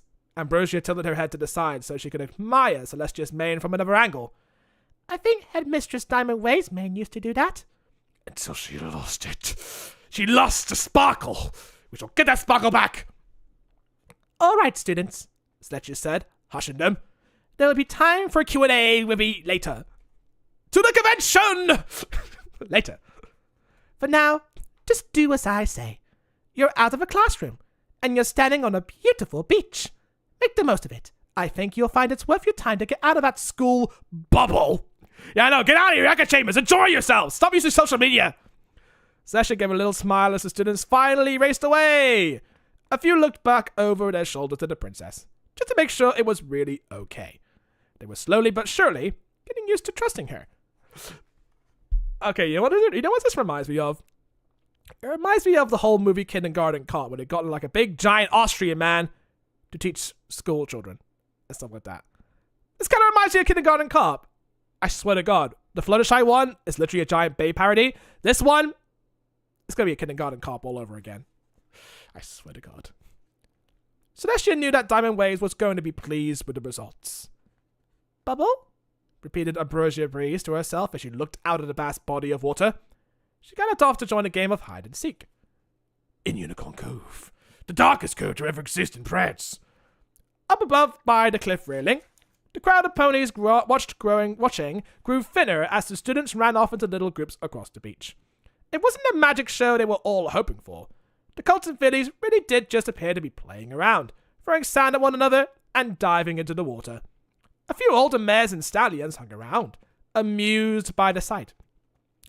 Isn't it lovely, sweetie? Said an old grey stallion to his wife. They stood under a shady white umbrella. The students had been let out of school. Oh, yes, agreed the blue mare. She peered down through her thick glasses. It's nice to silently see them enjoy the summer. It really livens the place up. We need it, especially since there aren't even waves on the waters these days. It's too quiet around here. The grey stallion nodded in agreement. What did you say? Asked Duchess Diamond Waves. All of a sudden, she just appears. Yeah, sure. She's enjoying a freaking Starbucks. Why not? She had just returned from Northern Prance and happened to pass by the shoreline on her way back to the academy. The newfound information on the time glass had given her much to think about and discuss with Princess Celestia. Your Highness! The old couple bowed to her. We were just saying how nice it is to see the students' cults and fillies having a good time down there. Such a great idea to let them blow off some steam, Duchess. Students? From my magic academy? She raised a brow and trotted to the edge of the cliff. Also, Highness? She hasn't got horns yet. No, she hasn't got wings yet, right? So why are they calling her your Highness? Are they... You're calling me Highness way too early. I'm just a headmistress, you know what I mean? I'm not royalty yet. As she stepped forward in between them and looked down at the beach, her breath was taken away. It was Princess Celestia! The royal was not teaching a class at all, but instead was building a sandcastle with several students, including Radiaire and Flora. They were all smiling. Smiling in the face of a crisis, thought Diamond Waves, as she watched Celestia use her magic to place a tiny monocled flag in the top of this castle. Diamond Waves felt so betrayed. She could hardly watch the scene. Oh, it's too traumatic for me! And it turned out to be cute bunnies muffling each other. It's too traumatic! Celestia was doing the exact opposite of what she had asked her to do. She's just yelling, Celestia, stop having fun! That's literally the meme. How are the young students ever going to be ready unless they spent every chance they had preparing for the worst? The Duchess closed her eyes, turned on her hoof, and took off at a canter towards the school. She had to go check the time glass and think about a new plan of action. Down on the beach, little Ambrosia Breeze hid behind the jagged rocks, waiting and staring out at the blue horizon line. Gulls flew above, squawking, and shouted at them. Just because. They're birds. Fuck them. Her magenta tail was wet and sandy from the tide pool she was crouching over. As soon as she saw the familiar yellow hooves approaching on the sand beside her, Ambrosia popped out from her spot. She shot a zap of orange magic from her horn at the cult. And he got killed. Mud on a pony. Suddenly, water from the shore began to rise up, spinning itself into a tornado shape. It shot towards Lemon Square at full speed. The colt screamed as the water enveloped him. Every pony galloped over in a panic. Wow. Are we actually witnessing bullying now? Celestia spread her wings and flew over. When she landed, Lemon Square was looking straight out at Ambrosia from a protective water bubble and all. You did it! You did a water bubble enchantment! I did! Ambrosia shouted in elation. Sandy Shore's mouth was open in amazement. That's an advanced protection spell! Yes, it is. Well done, Ambrosia. Princess Celestia looked out at their faces, filled with wonder and excitement. She felt the same way. It sure looks as if you monocold ponies are a force to be reckoned with. Now, who else wants to try a water bubble enchantment? And, of course, enchant monocold into a giant dome. It never happened in Ponyville. Totally never happened in Ponyville. You need an alicorn amulet for that. Chapter 8. The good news. Now that Diamond Waves was back from Northern Prance, Celestia couldn't wait to share her teaching breakthrough and delight her friend with the news that her simple lesson plan had worked. Celestia knew that the Duchess was going to be so relieved. This whole experience had been so wonderful for Celestia, as well as the students. The daily activities of the last 2 weeks had filled Princess Celestia with a certain sense of happiness and purpose. If the rising of the sun brought her joy, the delight of young ponies learned and under her guidance brought her pure elation. It was the whole reason she made her own unicorn school back home in Camelot a constant priority. As Celestia walked towards her friend's office, her hooves even felt lighter, as if they weren't adorned by heavily embellished gold hoof cuffs. Yeah, that's just a royalty thing. The students here in Monocolt were bright and eager, not undisciplined and petulant like she expected. They just needed to be shown a different way. Every pony in Monocolt was going to be alright, no matter what mysterious foes came to attack them. As long as we have a security border, we're good. If there were any foes at all, that is. Celestia was growing increasingly suspicious of the magic behind the time glass. Yo, maybe Diamond Wave's behind it. She's pressuring her students by using her time magic. Can you imagine? She used a catalyst. Ever since Diamond Waves had left, the side of the glass had appeared to be fallen down the funnel. Yet the amount of sand in the top basin seemed unchanged. Princess Celestia was hoping to point out this oddity to the Duchess today. Something was off. We were living Groundhog Day. Yes, we were living Groundhog Day. The Alicorn trotted past a succession of tall, open windows. The frame were arched at the top just like the ones back in Catalog Castle. Celestia thought of home, and wondered what might be occurring at this very moment. Since it was almost time to lower the sun, Celestia imagined that Luna was probably resting. In her absence, Princess Luna was tasked with ushering the sun down as well as welcoming the moon once it was time to do so. It took a lot of energy. Princess Twilight was probably going over the graduation day speech again, practicing the way to say each part in front of a mirror. The mirror that leads to the Equestria Girls universe. That kind of mirror. Princess Celestia chuckled at the idea. She couldn't wait to see them all at the graduation ceremony and summer sun celebration once she got home to Equestria. Is something funny, Celestia? Duchess Diamond Waves suddenly appeared in the doorway. She frowned in concern and looked down at the stone floor. Perhaps the hopelessness of my situation? Not at all. Actually, it's just the opposite, Diamond, Celestia exclaimed with a smile. She trotted over and embraced her friend. I have been waiting to tell you the wonderful news. Your students are incredibly bright. So talented. A few of them even managed to perform fire of friendship spells and water bubble enchantments. Those 2 spells alone can guarantee your safety from attack, I assure you. But that's impossible! Duchess Diamond Waves exclaimed, her mouth agape. We tried, and what I mean to say is, these students have proven that they have no talent next to taking up space. Diamond's eyes flashed something dark. And playing around during school hours, she thought. Surely you're teasing. Celestia was taken aback. Right, Di? Of course! Diamond Wave shook her thought away and forced a smile. I'm so pleased you made a breakthrough. She didn't seem pleased. I mean, obviously, right? It goes against my method of teaching. Her body was stiff and her movements robotic. The stress of the situation was clearly getting to Diamond Waves. Why else would she say such a mean thing when her students had shown each such progress? Why don't we go for a walk to the sea, and I can tell you all about it? Celestia motioned her hoof towards a window. In the distance, she could see the ocean, blue and serene. I find it can be rather restorative, even without the gentle sound of the waves. Oh, so you noticed that? Duchess Diamond Waves shifted uncomfortably, her eyes darting to the window. Fine, she finally answered, leaning away.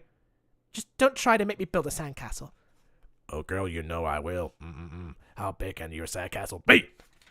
Not as big because I got magic! Chapter 9. Making Waves. It didn't take long for the 2 ponies to find Unicorn Cove, the gorgeous little beach just outside of the city limits. Princess Celestia could feel herself relaxing a bit as she got farther in from the city. She walked out towards the shore. With each step, her hooves sank into the damp sand. It was quiet here. Almost silent. She looked out to the ocean and imagined the crashing sound of waves. But the water was completely still. Yeah, you gotta praise Cloudsdale for that one. They ain't prepared for this situation. Diamond Waves was looking out to the water with a wistful expression. She turned to Celestia. So, tell me about your students. Yes, Celestia brightened. There is something that you can do, and I guarantee they will pass the exam. It's been working thus far. What is it? Diamond asked, her voice flat. Cast some sort of concentration spell over them? Heavens, no! Celestia smirked. Better concentration is the last thing they need. What they should have is... She took a few steps forward towards the water's edge and, without warning, dove straight into the sea. Yo, my girl getting wet! I'm gonna have some fun! The Alicorn jumped and splashed around, kicking up water onto the Duchess, whose expression was less than amused. Clearly, you had not seen Pinkie Pie's family. Celestia laughed at her friend's sour face and splashed her again. Drops of water sparkled in the sunlight as they landed on Diamond. Celestia! Diamond Waves shouted through pieces of wet blue mane that was stuck to her forehead. What? You're wet, girl! Come on! You don't like it? I'm sure some calls will be eyeing you and taking pictures. What do you think you're doing? Just having a bit of fun, Celestia sing-songed. You should try it. Diamond Waves looked shocked for a moment. Insulting that her old friend thought she didn't know how to have a good time. Diamond had practically invented the concept when she was a young pony. You're not a young pony anymore. So the blue unicorn dove into the sea herself, creating a huge splash that drenched Princess Celestia in return. There you go. Soon the two ponies each started to laugh at how silly the others looked. They pulled themselves from the water and sat down on the dry sand, trying to catch their breaths between giggles.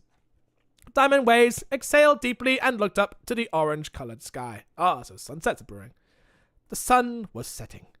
Celestia smiled as she watched its descent, thinking of the rising moon and her sister. After a few silent, pensive moments, the gentle sound of waves crashing onto the shore began. It was hushed. Whoosh, swish, whoosh, swish. Well, I'm doing some great ASMR right now. Suddenly, the Duchess bolted upright, her horn glowing with a soft blue light. The color grew brighter as she stood up on her hooves and faced the ocean. Soon, the waves were larger, big enough for our pony to surf on. Yo, get me my surfboard, I'm gonna go skate! Yo, cowabunga dudes and dudettes. Yo, Celestia cracking that surf. Yo, that'll be really hilarious to see. You didn't imagine for this one. She went ziplining for God's sake. Diamond Waves smiled genuinely and turned to Princess Celestia. Finally! Your ability to create waves on the shores of Monacold has returned, Celestia observed with a knowing smile. Diamond didn't have to tell Celestia that her talent had gone missing. Every pony knew. I can't believe it. Diamond Waves shed a tear of joy. She wiped it away with her hoof. I thought I'd lost my magical abilities. On top of the students not passing their exams and the impending doom on my kingdom, I was having an awful time. But now you're not. Everything is not always as it seems, Celestia assured her. The ocean is deep. Just because there are no waves on the surface does not mean that things aren't happening underneath. And that's exactly what I was hoping to show you. Princess Celestia stood tall, mane and tail glittering as her wet locks flowed into the wind. Your magic is still within you. I don't understand. Diamond Wave shook her head. What did you do? What were you doing the moment your magic returned to you? Celestia queried, raising a brow. What were we doing? Splashing in the water and laughing, Princess Celestia said. You were having a great time, were you not? Well, yes. Duchess Diamond Waves wriggled her nose. What does it have to do with my magic? With any pony's magic? It has everything to do with it, dear friend. Celestia smiled. She began to trot along the shore, and Diamond Waves took up next to her.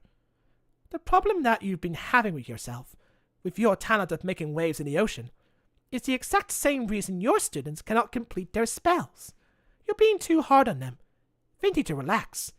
It's the only way to achieve great and powerful magic. Yo, it's cause she's blue, isn't she? She reminds you of Trixie. Yo, shout out to Trixie, my girl. It's something I have proven in recent moons through my mentoring of Twilight Sparkle. She showed great promise, but she also achieved her true magical potential when she learned to make friends and embrace fun. It can't be as simple as that, Diamond Waves said with a shiver. Why not? Celestia stood up and closed her eyes. Pink magic glittered from her horn, and enveloped the two ponies in a warm whirlwind of air until they were both completely dry. All right, so she literally just had a hair dryer. All right, cool. You're making things too hard on yourself. You're wrong, the Duchess said, turning back to the ocean. Her jaw clenched. The only reason I haven't been able to create waves is because the attack on Monocult is growing nearer. According to the time glass, everything is off. It's not me. As she spoke, the crashing waves in the sea grew smaller and smaller until they completely disappeared. Something tells you that this girl, she's this princess of the sea, isn't she? She's totally the princess of the sea, because Celestia can raise the sun, Luna controls the moon and goes into dreams, Duchess Waves can control the seas. That kind of thing, you know? The only noise was the sound of the birds above, cawing and flapping their wings. Diamond looked at Celestia with an irritated expression. I asked you here to prepare my students by teaching them, not playing around with them and having fun. I saw you with them today on the beach. That was supposed to be class time. If you don't think you can respect that, Seeley, well, what? Celestia replied, using her most gentle tone. Diamond sighed. Well, then I think you should go back to Canterlot, Princess Celestia. I'll take care of my students and my citizens from here. The Duchess turned on her hoof and galloped back towards the city, her words hanging heavy in the stillness of the silent ocean air. There she is! A voice called out from above. Your Highness! It was Glimmering Shield, one of Celestia's royal guard attendants. He soared down to the beach from the high cliff, his wings outstretched. Golden Flight followed right behind him. As the two ponies' hooves met the sand, they exchanged a worried look. My kinsponies, Princess Celestia said with a bow. Is there a problem? Glimmering Shield bowed back to her. We received a letter from Princess Celestia we received a letter from Princess Luna and Twilight Sparkle. There were also reports from the head of the Royal Guard and the mayor of Horseshoe Bay. The mayor of Horseshoe Bay? Huh, alright. So Horseshoe Bay also has a mayor. Ponyville? Mayor? Yo, there's more than one mayor. Alright. Okay. I can't believe we're getting some more lore just because we visited Prance. We got more than one mayor. We got more than one king. That's cool. Golden Flight Plast heard the scrolls. It's the Carnicus, Princess. I'm afraid there's been another attack on Canterlot. Dun dun dun! Oh no, whatever shall we do? It's not like we have 4 princesses to bend against this overwhelming terror. Oh no! At least it's not Chrysalis again. Giant crabs! Yo! I swear to God, if they made the attack by giant enemy crabs joke in there... Okay. I know I called the whole beige shit at the end of the Fluttershy's book, but God. So Twilight comes in and says, there's this giant enemy crab. Then that's it. Chapter 10. A letter from home. Dear Princess Celestia, by now, you'd likely had word from the Royal Guard about the Carnicus entering Canterlot's borders. But I assure you that there is no cause for alarm. Some of the citizens panicked when they saw, oh wow, this is all just written like a letter. That's pretty cool. That's actually really cool. When they saw a 20-foot tall crab walking towards the castle, that's all. Princess Luna and I have the situation completely under control. She knows the Carnicus and is currently escorting him back to Horseshoe Bay. I have studied these creatures extensively in many books, but I had to go to the library to refresh my knowledge on the subject. It is generally understood that despite their intimidating appearance, Carnicus are quite gentle creatures. However, they do tend to get surly when ignored. Oh, they would love rarity then. Fashion. Which is exactly what happened in this case. The Carnicus was upset about some ponies that built new cottages right next to his cave on the beach, and he tried to befriend them. Since Carnicus don't speak pony, they thought he was attacking. Oh yeah, it happens. Language barriers, yeah. Maybe we need to have a school to teach the art of... Okay, so there's more than... Okay, so there are 5 languages. Latin, Old Ponish, New Ponish, French, Crab. Crab language, everybody! Yo! I can't wait to speak Crab. Can I also learn to speak Magic Conch Shell next? That'd be funny. Princess Luna is going to set it all straight, and I am going to stay here and watch over Canterlot. Since the Unicorn Academy students had finished their exams for the moon and were just awaiting their results, I treated some of them to a special reading from Star Swirl's 7 Principles of Unicorn Magic, 3rd edition, including some of the proof notes. I think they really enjoyed it. I also assigned them a summer reading list. You still do those, right? That was always my favorite part of school. I hope everything is going well out there in Monocult. Sincerely, still your faithful student. I'm wearing that title with pride. Still your faithful student, Princess Twilight Sparkle. God damn it. That's still in parentheses. It's kind of like seals and deals. Like, I'm still your student, right? Even though I may be 1,000 years old in the future, still your faithful student. Princess Celestia used her magic to close the scroll, placing it on a desk next to the reports from the Royal Guard and the Mayor of Horseshoe Bay. Each of the messages had been different in tone. The Mayor's report was panicky, like Fox News, or faux news, and the Royal Guard's report was rife with subtle requests for Celestia to return to Canterlot. But the one from her fellow princess was calm. She read Twilight Sparkle's letter 3 times, and still couldn't find anything in it to show that Equestria was truly in danger. Yeah, we got good security now. Thanks, Shining Armor. They used the remnants of Princess Chrysalis' throne to, brace a barrier around Canterlot. That's kind of cool. Illuna was going to solve the Carnicus issue, then Equestria was in good hooves. Her younger sister had always had a special talent for talking with animals. Really? If that's the case, why not just get Fluttershy? Fluttershy can do the exact same thing that Luna can. So Fluttershy's not the only person who knows how to talk to animals, despite herself being an animal. That's weird. Back when the two of them had first become princesses, Luna had even befriended a Manticore named Melvin, as well as helped to solve the Griffin disagreement. I think they mentioned the name Manticore Melvin in the comics as well. Yeah, they did. I kind of remember that. I need to watch the pilot again, because I'm not sure if Manticore had a name. I think he did. Celestia figured that it was Luna's ability to speak to ponies through dreams that had helped her to learn how to communicate in unconventional methods. Yo, and the Nyx as well. Don't forget the Nyx! She just saw things in a new way, a different light. Princess Celestia gazed out the window of her lush guest quarters at the Monocult Magic Academy. The moon hung high in the sky, bright as ever. Everything is fine, right, Luna? She worried. Or shall I go back to Equestria? A soft knock came in the door, interrupting Celestia's troubled thoughts. When she opened it, no pony was there. But on the floor there was a shiny red apple. Celestia used her magic to pick it up, so that there was a tiny note attached. In messy hoofwriting it said, Dear Princess Celestia, look, I did the apple spell you showed me on your first day. You are the best teacher ever. Love, Rainier. Aww, that's so adorable. Princess Celestia caught her reflection staring back at her on the surface of the apple. It's too clean. Make it dirty.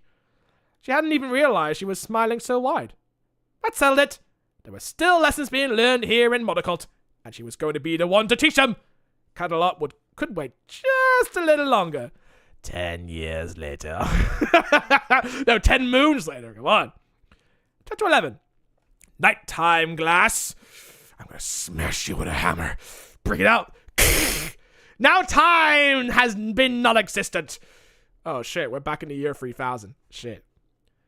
The sounds of laughter and magic echoed through the dormitories and down the hallways of the Monocult Magic Academy. Celestia wandered through the building, searching for Diamond Waves, but she was nowhere to be found. She looked for her friend all day, hoping to apologize for their little argument the previous night. But Celestia knew that her friend was quite stubborn and probably avoiding her. It was just like a certain instance long ago, when Celestia was visiting Monocult for a summit with the Meritonians. What? Let me read that again. When Celestia was visiting Monocult for a summit with the Meritonians. Right. Because I remember in season 4 finale, they were greeted by, like, Chinese ponies or something? Where did they come from again? They came from Meritonia, I think. God, I need to rewatch the finale because I think they came from Meritonia. Oh yeah, they did. Because Flash Sentry said something about Meritonia, and there were 2 ponies, royal ponies, that came from Meritonia. Alright, I get it. That actually makes sense. She watched season 4. The Duchess had invited every pony down to the beach to play a traditional game. The goal was for each player to build a castle out of sand without using the aid of their magic. Yo, imagine being an earth pony, right? And the pony with the tallest castle won. Hold on. Let me do this. There we go. Diamond Waves had boasted about her skills all evening. And sure enough, she impressed every pony with a beautiful sand tower complete with delicate turrets and a moat around the bottom. However, when the Duke of Meritonia sneezed, the whole thing came crashing down into a heap of glittering sand, and there was blood and carnage. Everybody laughed, and after that, Diamond refused to ever play the game again.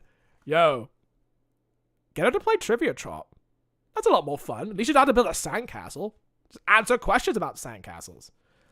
The more Celestia thought about their current situation, the more she was surprised that Diamond Waves had ever even asked her to come help in the first place. But it didn't matter. Princess Celestia wasn't leaving Monocult until she finished what she started. Great challenge. It was the only way to save the land and her friendship. Later that night, Celestia dreamt of falling through a giant hourglass of golden sand. Lilith be like, yo, I'm here to save you from your own premonition, sister! She landed softly on the bottom, but realized she was caught behind the glass, watching as Diamond Waves wandered around outside of it, calling out her name. When Princess Celestia tried to use her magic, the glass spun around and suddenly, oh look, Princess Luna was inside the glass too. Yo, what up? I heard you had a problem. Next to her stood a gigantic red crab of huge claws. He waved at her. Greetings, sister, Luna said with a chuckle. This is Carcanus. Sorry to come to you in a dream like this. I know how you hate it when I do that. I just thought it was easier than writing a letter. Yo, fuck DMs, am I right? It's a welcome visit. Princess Celestia replied as she embraced her sister. Is everything all right? I'm the one who should be asking you that question. Luna raised her eyebrow and looked around at her hourglass-shaped cage. Are you okay, sister? Yes, of course I am. Princess Celestia frowned. I'm clearly only dreaming of the time glass because it is what plagues Duchess Diamond Waves. She believes that as soon as the sand runs out, a great attack will take place on her ponies and Monocult.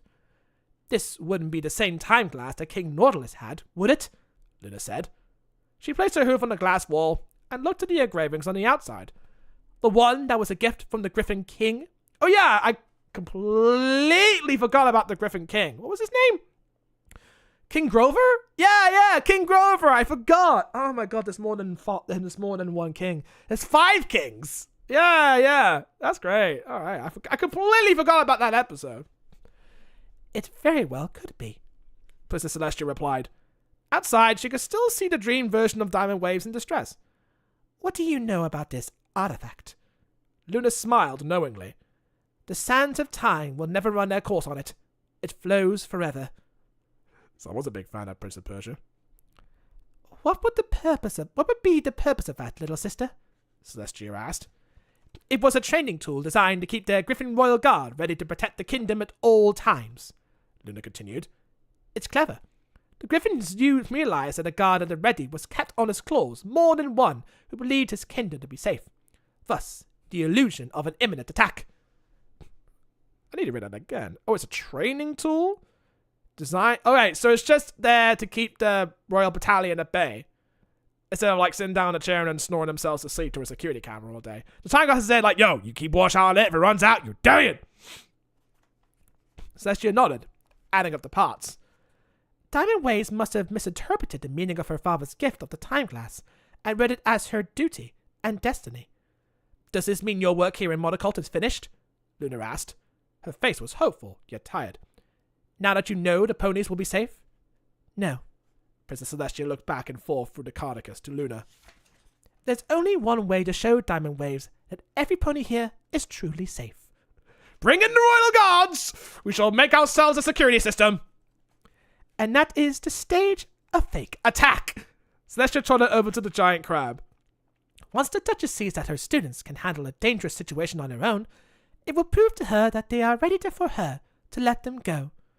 It sounds like it could work. Totally. Just don't let them die. Just don't go too far. Luna agreed with a nod.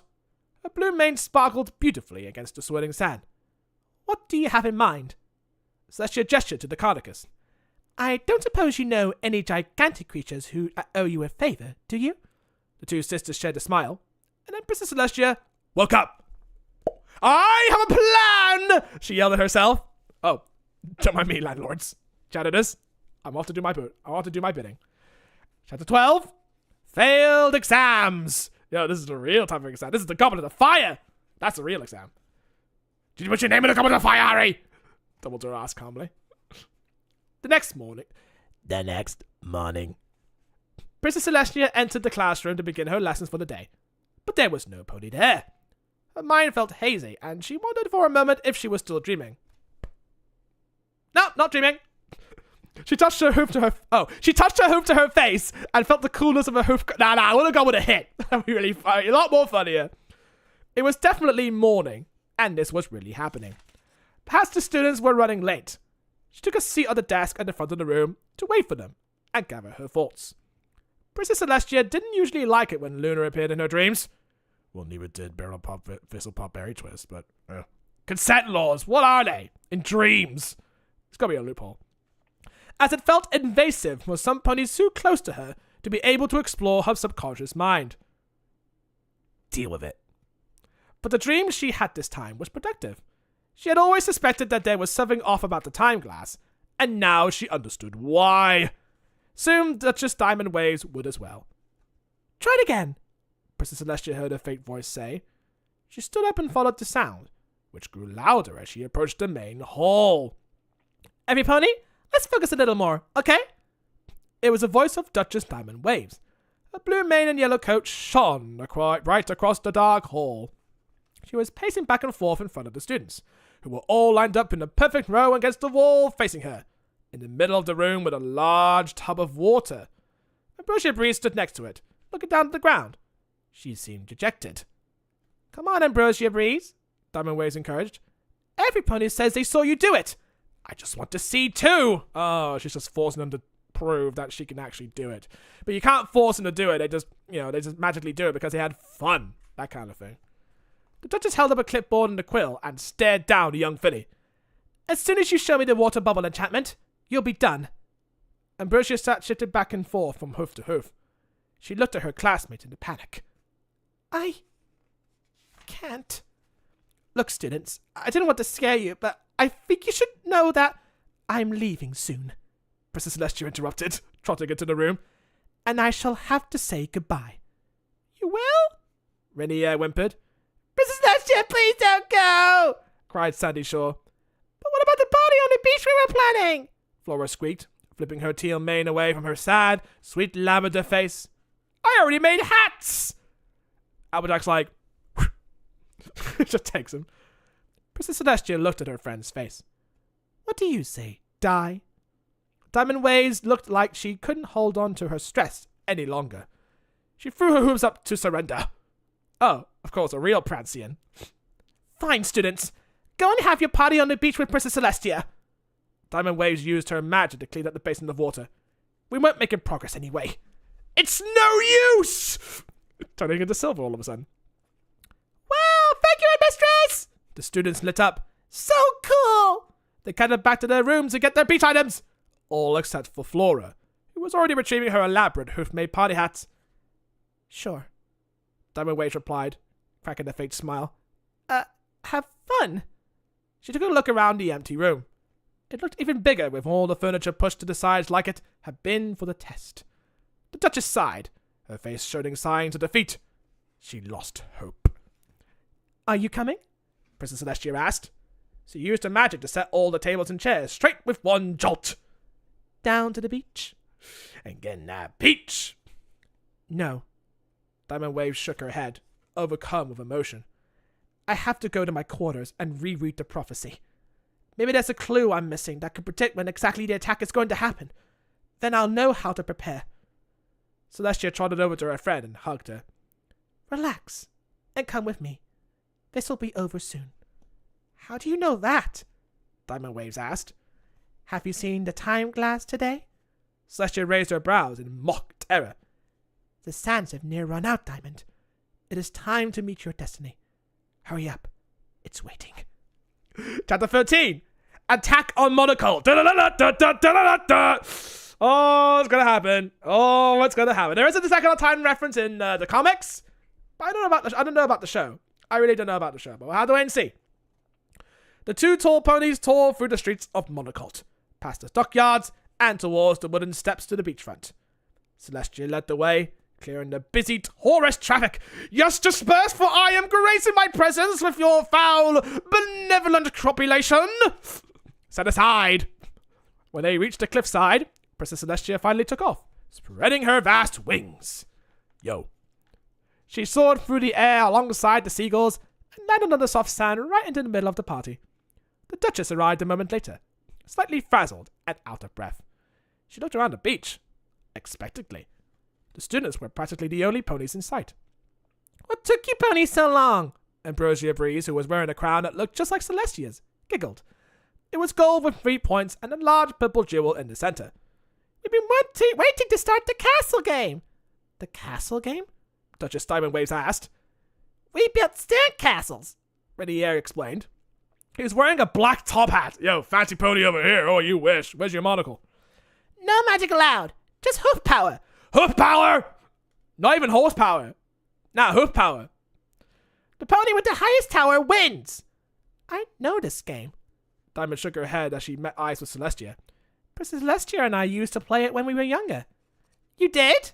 Marveled Lemon Squeeze as he straightened his wizard hat. Who won?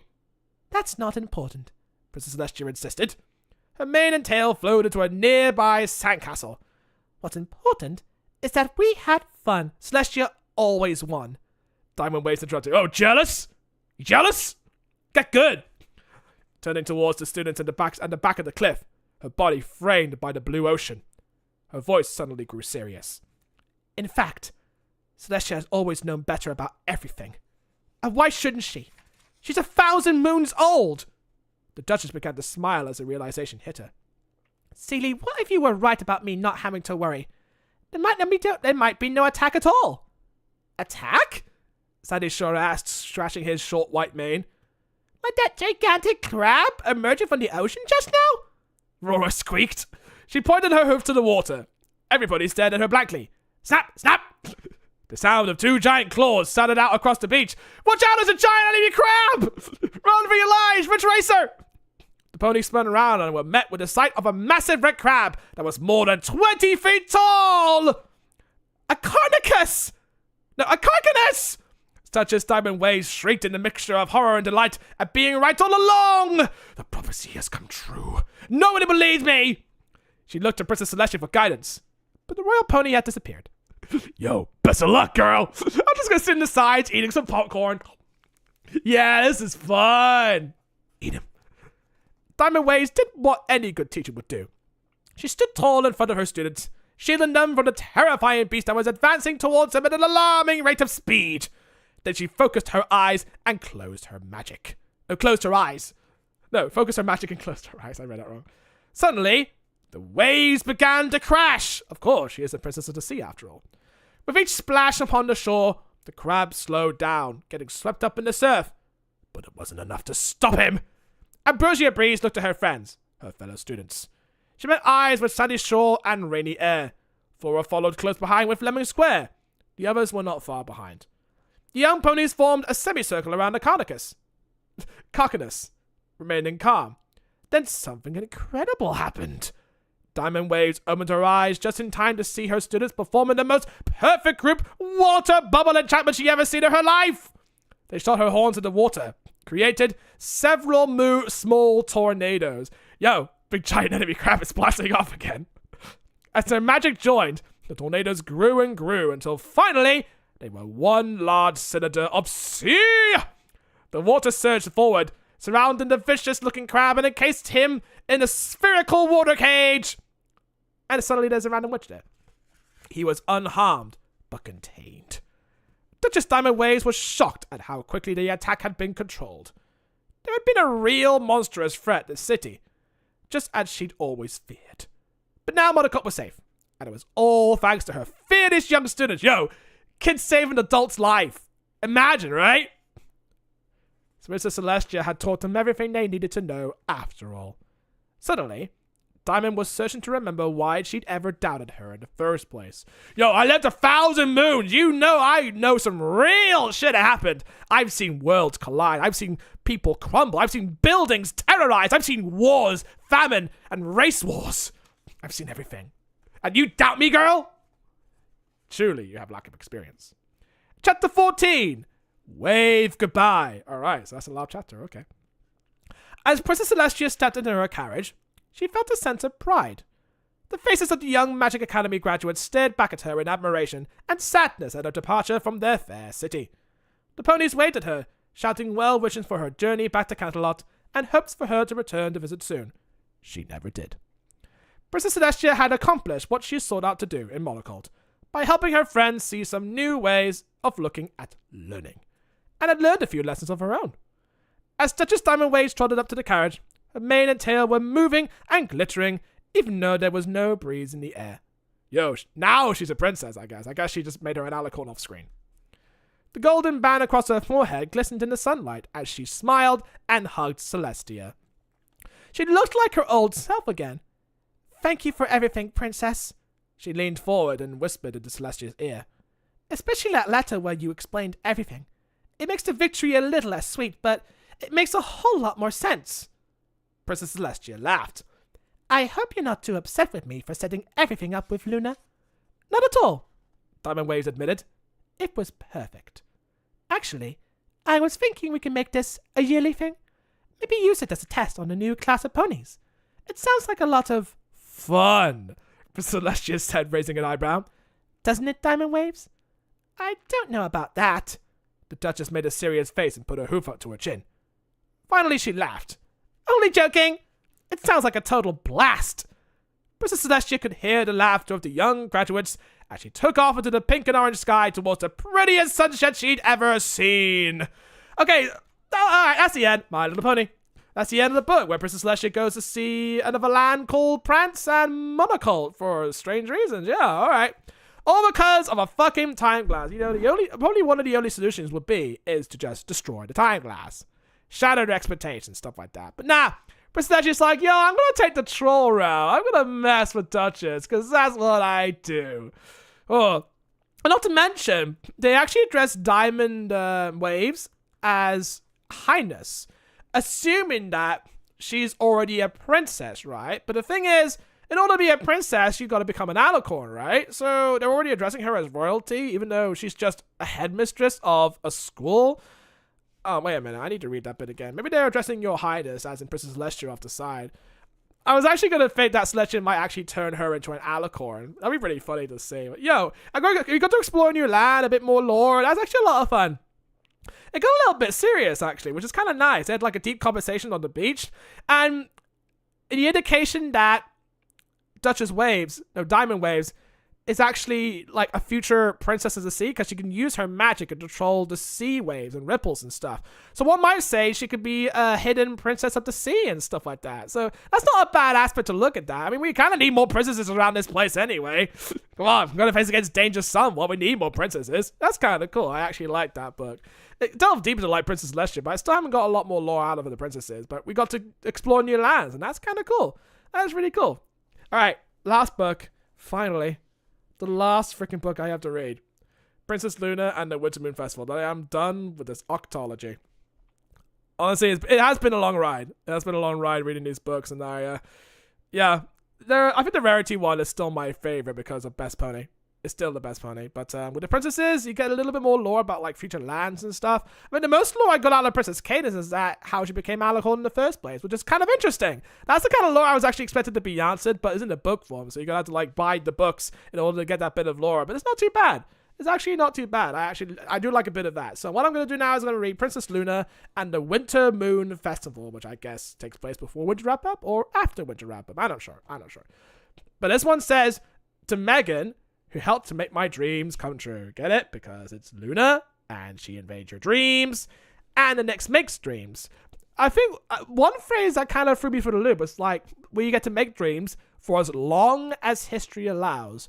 So, by the definition of that, would that mean that when Nightmare Moon came back and became just normal Princess Luna, does that also mean at the time, no, in the comics actually, when the Moon creatures actually were evilized by Nightmare Moon, right? And then they took the form of Nightmare Rarity.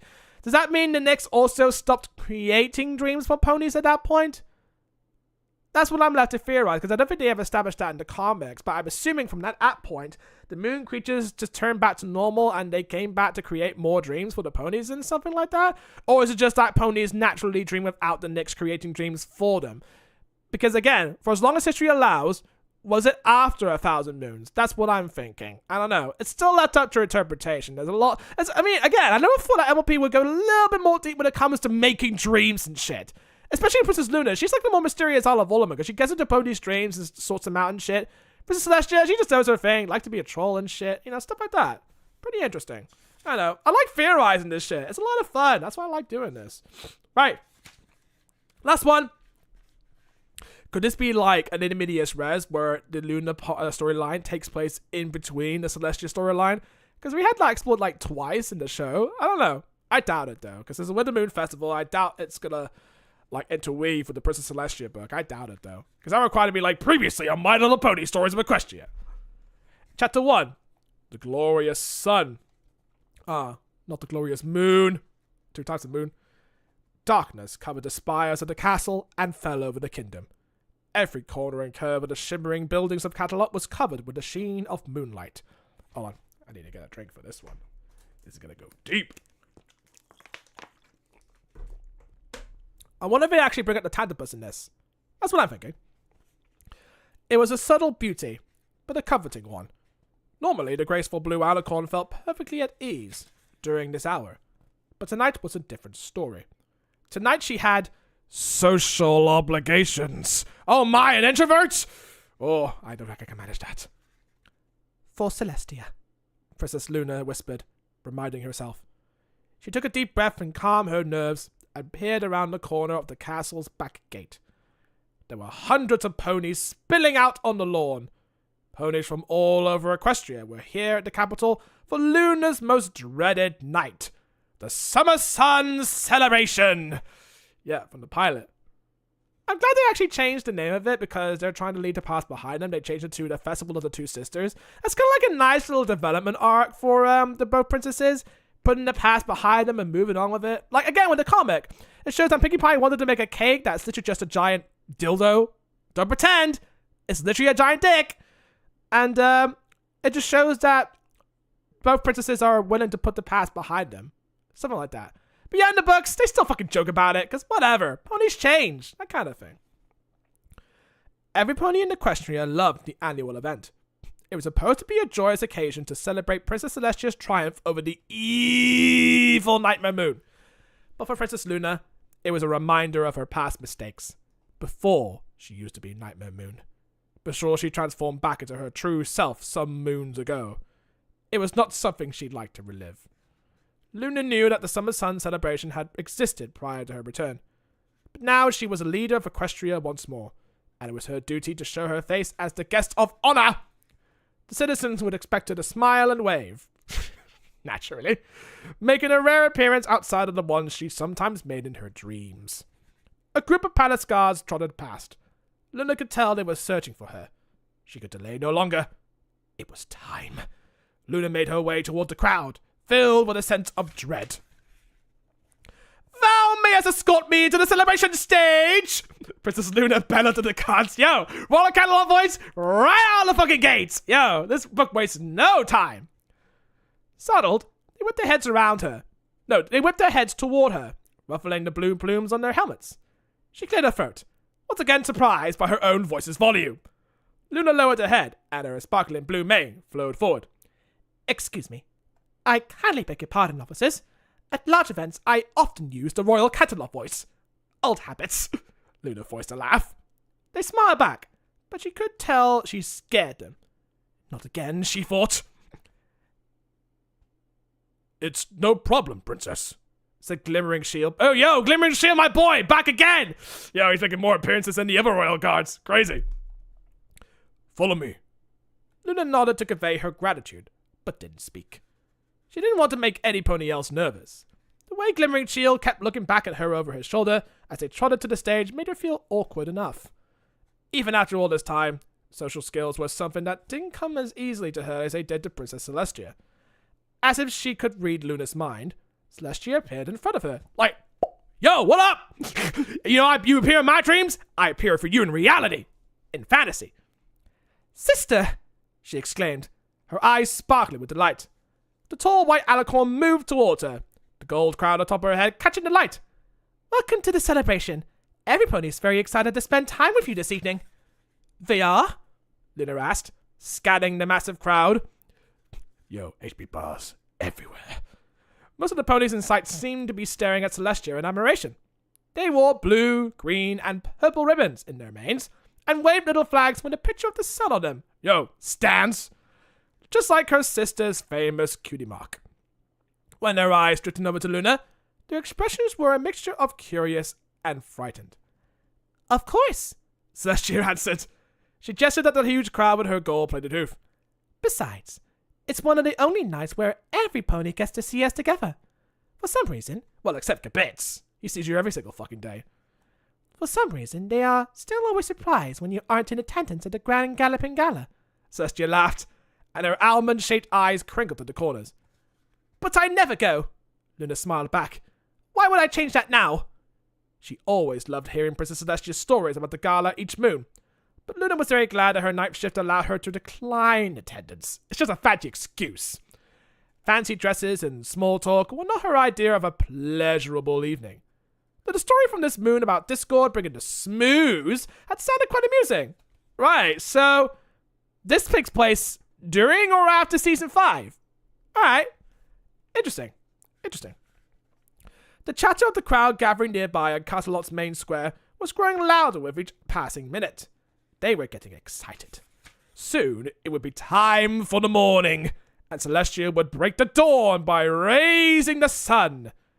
She would fly up to the sky, spread her wings, and use her powerful magic in front of every pony. Until then, Princess Luna couldn't help feeling odd about the fact that the time that normally belonged to her, the peaceful silent night, was being disrupted. It was just one night. Almost time. Princess Celestia nudged Luna. Are you ready, sister? We are prepared to proceed with the Summer Sun Celebration Ceremony! Luna thundered. Celestia giggled and the two sisters stepped onto the stage. Yo, she is totally autistic. They were enthralled by the sight of the joyous citizen of their kingdom and the stars twinkling above. Right, so there were like 2 times she still used a Growler Canterlot voice, and she's still trying to catch up with the modern times. That's what I'm thinking. Chapter 12. No, Chapter 2. We're not quite at 12 yet. Royal Business. I bet it's going to be some royal business down here. Mm-hmm. The 3 little fillies stared up at Applejack, wide-eyed. They shifted from hoof to hoof anxiously. You need to take the train to Canterlot to do what now? Applejack, with her yellow mane and brown cow pony hat, said as she made a face that only big sisters were capable of. Yo, young sisters make cute, adorable faces, like duck faces. Come on. To talk to Princess Electra about our idea. Apple Bloom whined. She gave him an exhausted sigh and began to pace back and forth in front of her best friends, Scootaloo and Sweetie Belle. Her tiny hooves clip-clopped against the wooden floor of the Sweet Apple Acres farmhouse, and her pink bow bounced up and down. It's really, really important. Don't go getting your bridle in a twist now, Applejack said, transferring golden delicious apples from a basket to a barrel. The yellow orbs fell into the barrel with a loud series of clunks. What is it that you want to tell her? We can write a letter. Nah, letters are old seasons. Come on. We write books now. It's something she'll want to hear about face to face for sure. Official royal business, squeaked Sweetie Belle. She nodded, her pink and purple mane fluffy and her face serious. Two contrasts. Royal business? Well, why don't y'all talk to Twilight about that? Applejack shook her head.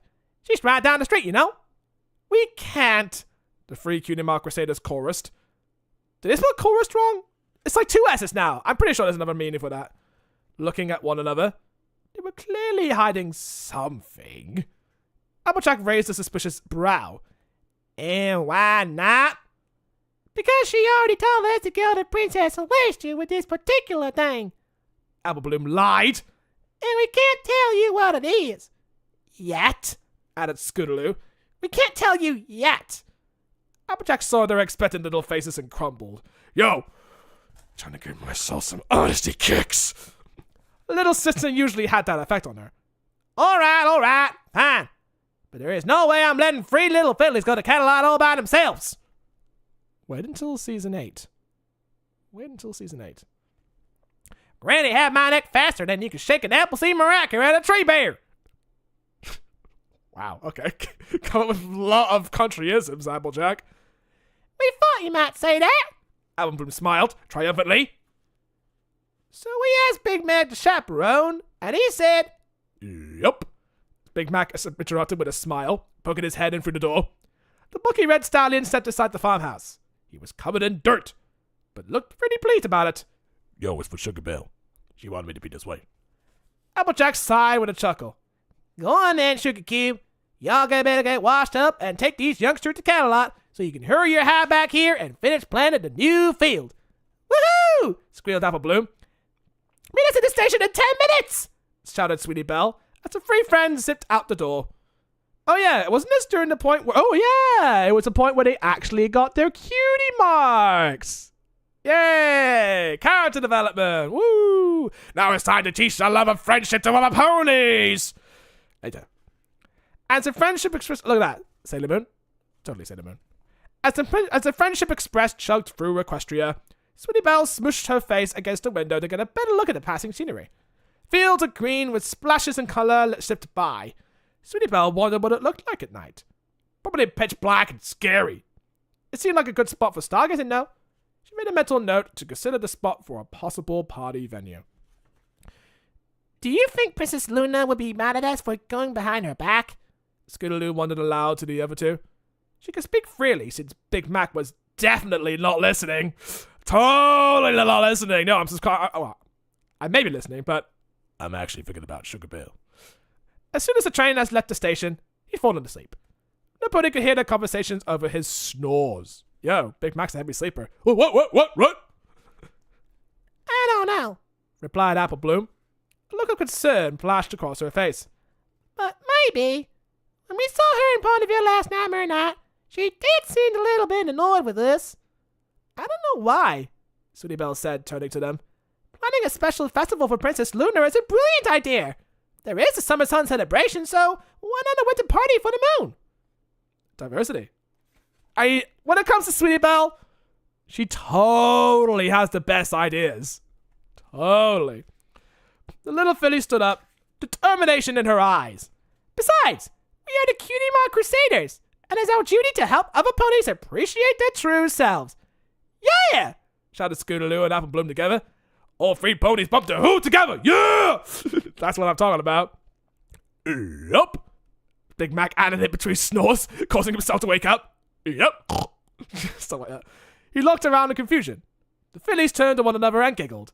Even Big Mac agreed, and he had been asleep. Now all they had to do was convince Princess Celestia to go along with their plan too. It would be a piece of mooncake. Yo, what does that taste like? Yeah, it was a lot. I thought that was actually a very short chapter. That was pretty weird. Chapter 3. An unwelcome visitor. The light from the bright moon sparkled on the shifting sea. The sensation of the soft, cool sand on Princess Luna's hooves, paired with the sound of silence, soothed her after a long night spent watching over Equestria's skies and lands. Guarding the night was no easy task, but some pony had to do it. Princess Luna felt lucky that the job was hers. All those moons spent in exile made her appreciative of everything around her. Luna settled into a comfortable position, lying down on the sand. Where is she? What beach is this? Because I don't think Ponyville is near any beaches or anything. She took in the peaceful glow and reflected on the moon. It had gone by so fast. Now that the events of Nightmare Night had passed by, the only thing left was the midwinter holiday, Half-Swarming Eve. She would never admit it, but it was her favorite one of the whole bunch. It's because it involved the Wendigos and war. There was something undeniably charming about the way white snow shone about under moonlight and the pleasant things ponies dreamed about during the holiday. It was all toys and treats, families and warmth. Togetherness. Luna always looked forward to the holly wreaths Celestia would hoof make for her and hang on the door of her castle quarters. Or the beats putting the lavenders up every single freaking night. It was a tradition she kept up since they were fillies, when they were just two little alicorn sisters, who had no idea they would someday become the leaders of all Equestria. Right, so even at the age of 1,000 years ago, they were still little alicorn princesses. Yo, even alicorns at a young age can become princesses. Or were they just born to be alicorn princesses? I mean, I know that they were tutelage under the name of Starswell, right? So I'm sure it's literally their father figure while also being their teacher. Again, where did they come from? I guess they birthed into existence, I guess. No idea that one of them will betray the other someday. The familiar folk, and if you read Legends of Magic Annual, oh, that gives into the insight of how they became Nightmare Moon and Daybreaker in the first place. I still love that annual. I really liked it. The familiar thought crept into her mind, and Luna tried to gather the strength to push it away. But there she was. Across the water, standing in the ocean, was Luna's worst enemy, Nightmare Moon! The towering dark pony flapped her massive wings and smiled. Her purple armor glistened, wet with sea spray. Oh, she's dreaming. She's totally dreaming. A devious look shone in her evil cat-like green eyes. You can't escape me! Nightmare Moon cackled, kicking out her front hooves. I will always be a part of you! You may be right about that, Nightmare Moon. Princess Luna stood up, determined. Her flowing mane streamed out behind her as the wind began to pick up. We shall forever be connected, but your time is finished! Luna closed her eyes and summoned her magical strength. The wind grew stronger, causing the waves to churn and splash into tall peaks. Nightmare Moon took off.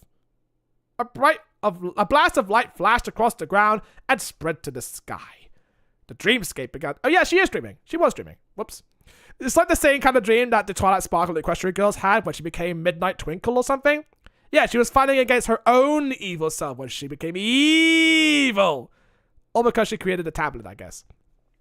The dreamscape. No, I think she created a Rolex. The dreamscape began to crumble and fall apart. In a matter of moments, everything disappeared into a cloud of glittering dust, and Princess Luna sat up. She was in her crescent moon-shaped bed in Canterlot Castle, and it was in the middle of the afternoon. Wow. Come on, wake up. It's only past noon, lazy git. Luna yawned and stretched her hooves out in front of her. She blinked her eyes awake and shook off the sour feeling of the dream. Thankfully, the appearance of Nightmare Moon in her dreams was becoming more and more rare now that Luna has finished feeling guilty of her actions.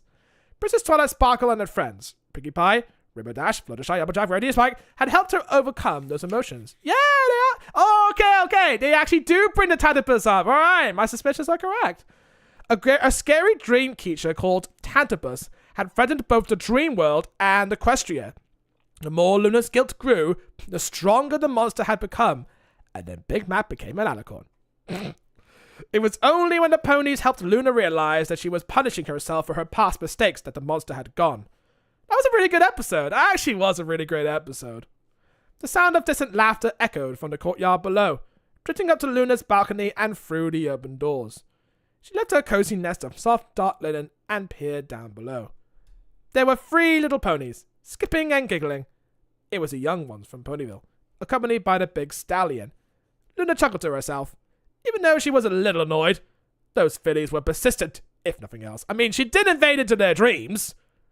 I think that's how they came to get their cutie marks in the first place, because Luna is like, yo, stop dreaming about stupid shit. You're grown-ass mares now. I think it was because of Luna that Scootaloo got adopted by Rainbow Dash to be her sister. And that was pretty cute. But it didn't matter. She knew what their plan was and whatever they said. Luna was not going to let them convince her.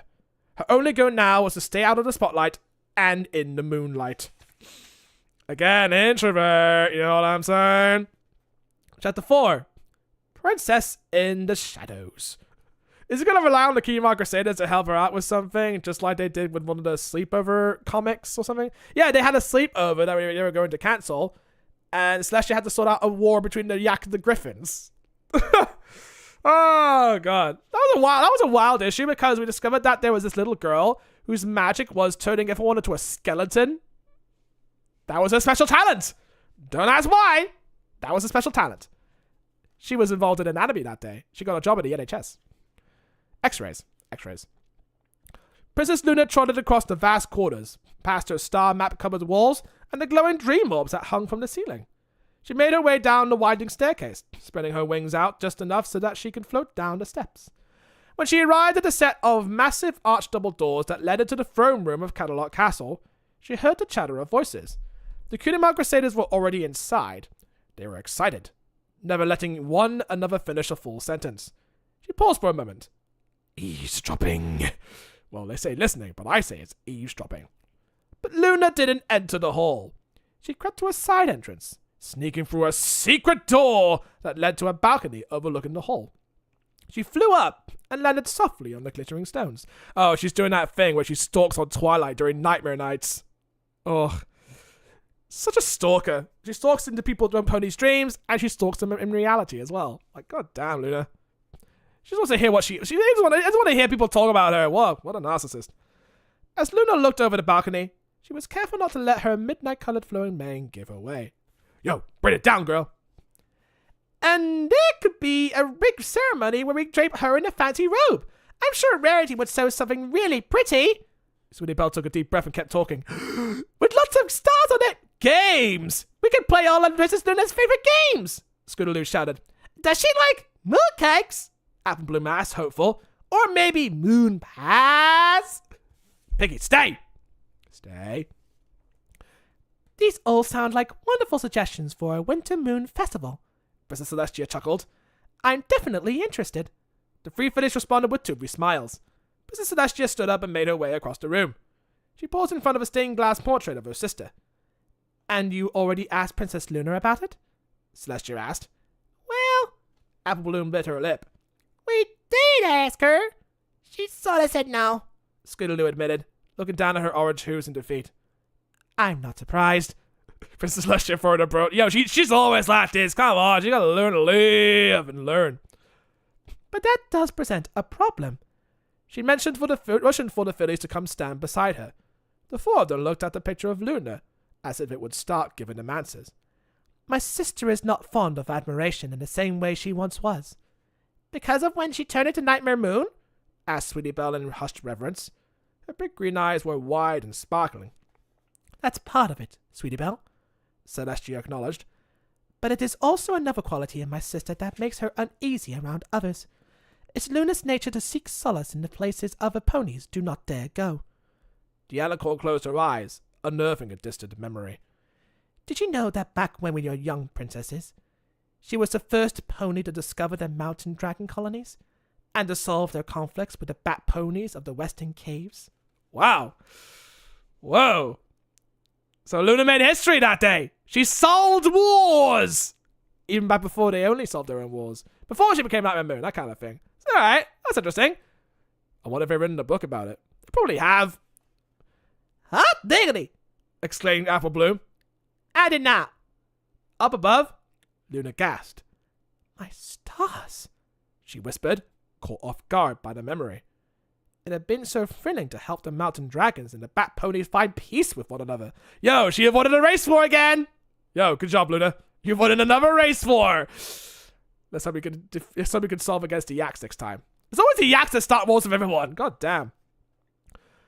Luna always remembered it as one of the first times she's felt useful as a princess of Equestria, when she found her true path to earning her cutie mark?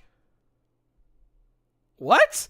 All because she solved the war between bat ponies and mountain dragons? That's how she got her cutie mark? Huh. Maybe I'm reading too much into this, because I thought she earned her cutie mark because she knows how to go into dreams, or maybe she had it to begin with. I don't know. Oh, okay. This is strange. It was strange. Scootaloo leaned in. She did that all by herself? That's right. Celestia nodded. A small burst of magical energy emanated from her horn and projected a three-dimensional image of Luna. Yo, I'm creating CGI! No visual effects or billions of dollars will save me from that! Standing in between a dragon and a bat pony. It was like a floating snow globe. The Cutie Mark Crusaders cooed. At the time, I was so worried that she wandered off in the Everfree Forest alone like that. At this, Celestia looked up at her sister and made eye contact. She gave her a little knowing nod. But I came to realize over time that Luna will always try to do things her own special way. She's been spotted! Yo, whose footprints are these? Princess Luna recoiled.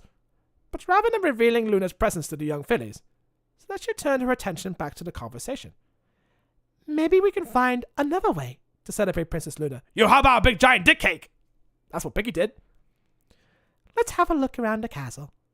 Okay, said Little Ponies, slipping in disappointment as they followed the regal alicorn out of the room. Once they were in the hallway, Princess Celestia made sure the coast was clear of her lurking little sister. Then she bent down, a smile spreading across her face, and whispered, Or perhaps we can make a Mr. Moon Festival a surprise. But what about all that stuff you just said? Apple Bloom scrunched up her nose in confusion. About Luna going her own way? I just wanted you to understand why she refused your sweet idea, admitted Princess Celestia. But I think it's finally time for Princess Luna to step into the light again. Yeah, I know. Luna's like a ginger. She can't stand the sight of it. She is a part of my family and of Equestria. Celestia used her magic to open a set of doors to a beautiful balcony outside. She conjured up an energy to surround the four of them in a shimmering bubble. Yo, I'm projecting more shit on you, some lore!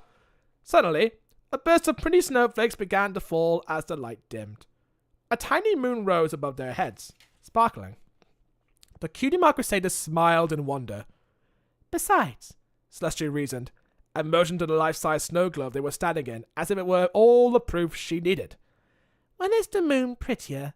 When they were shining down on the winter snow. Alright.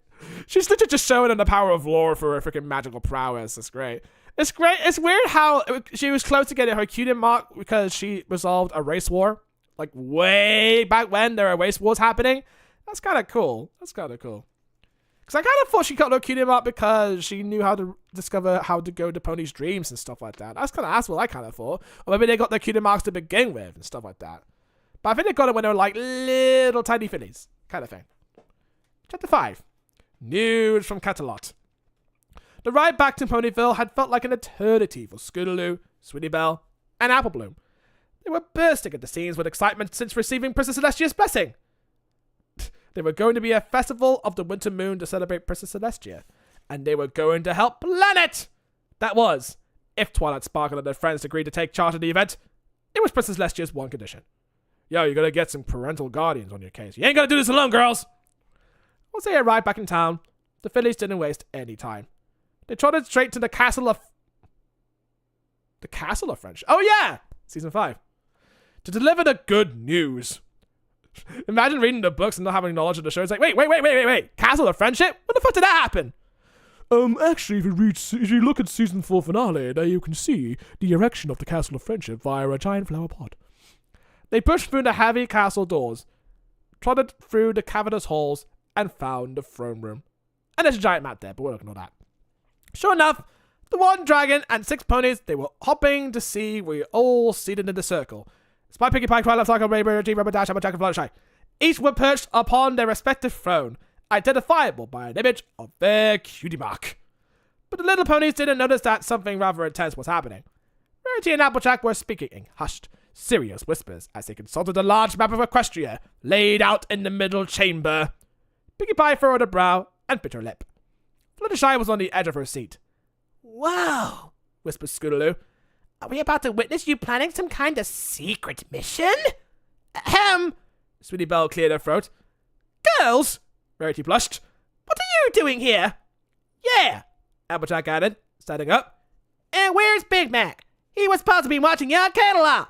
We're back already, and we have big news. Apple Bloom did an excited jump.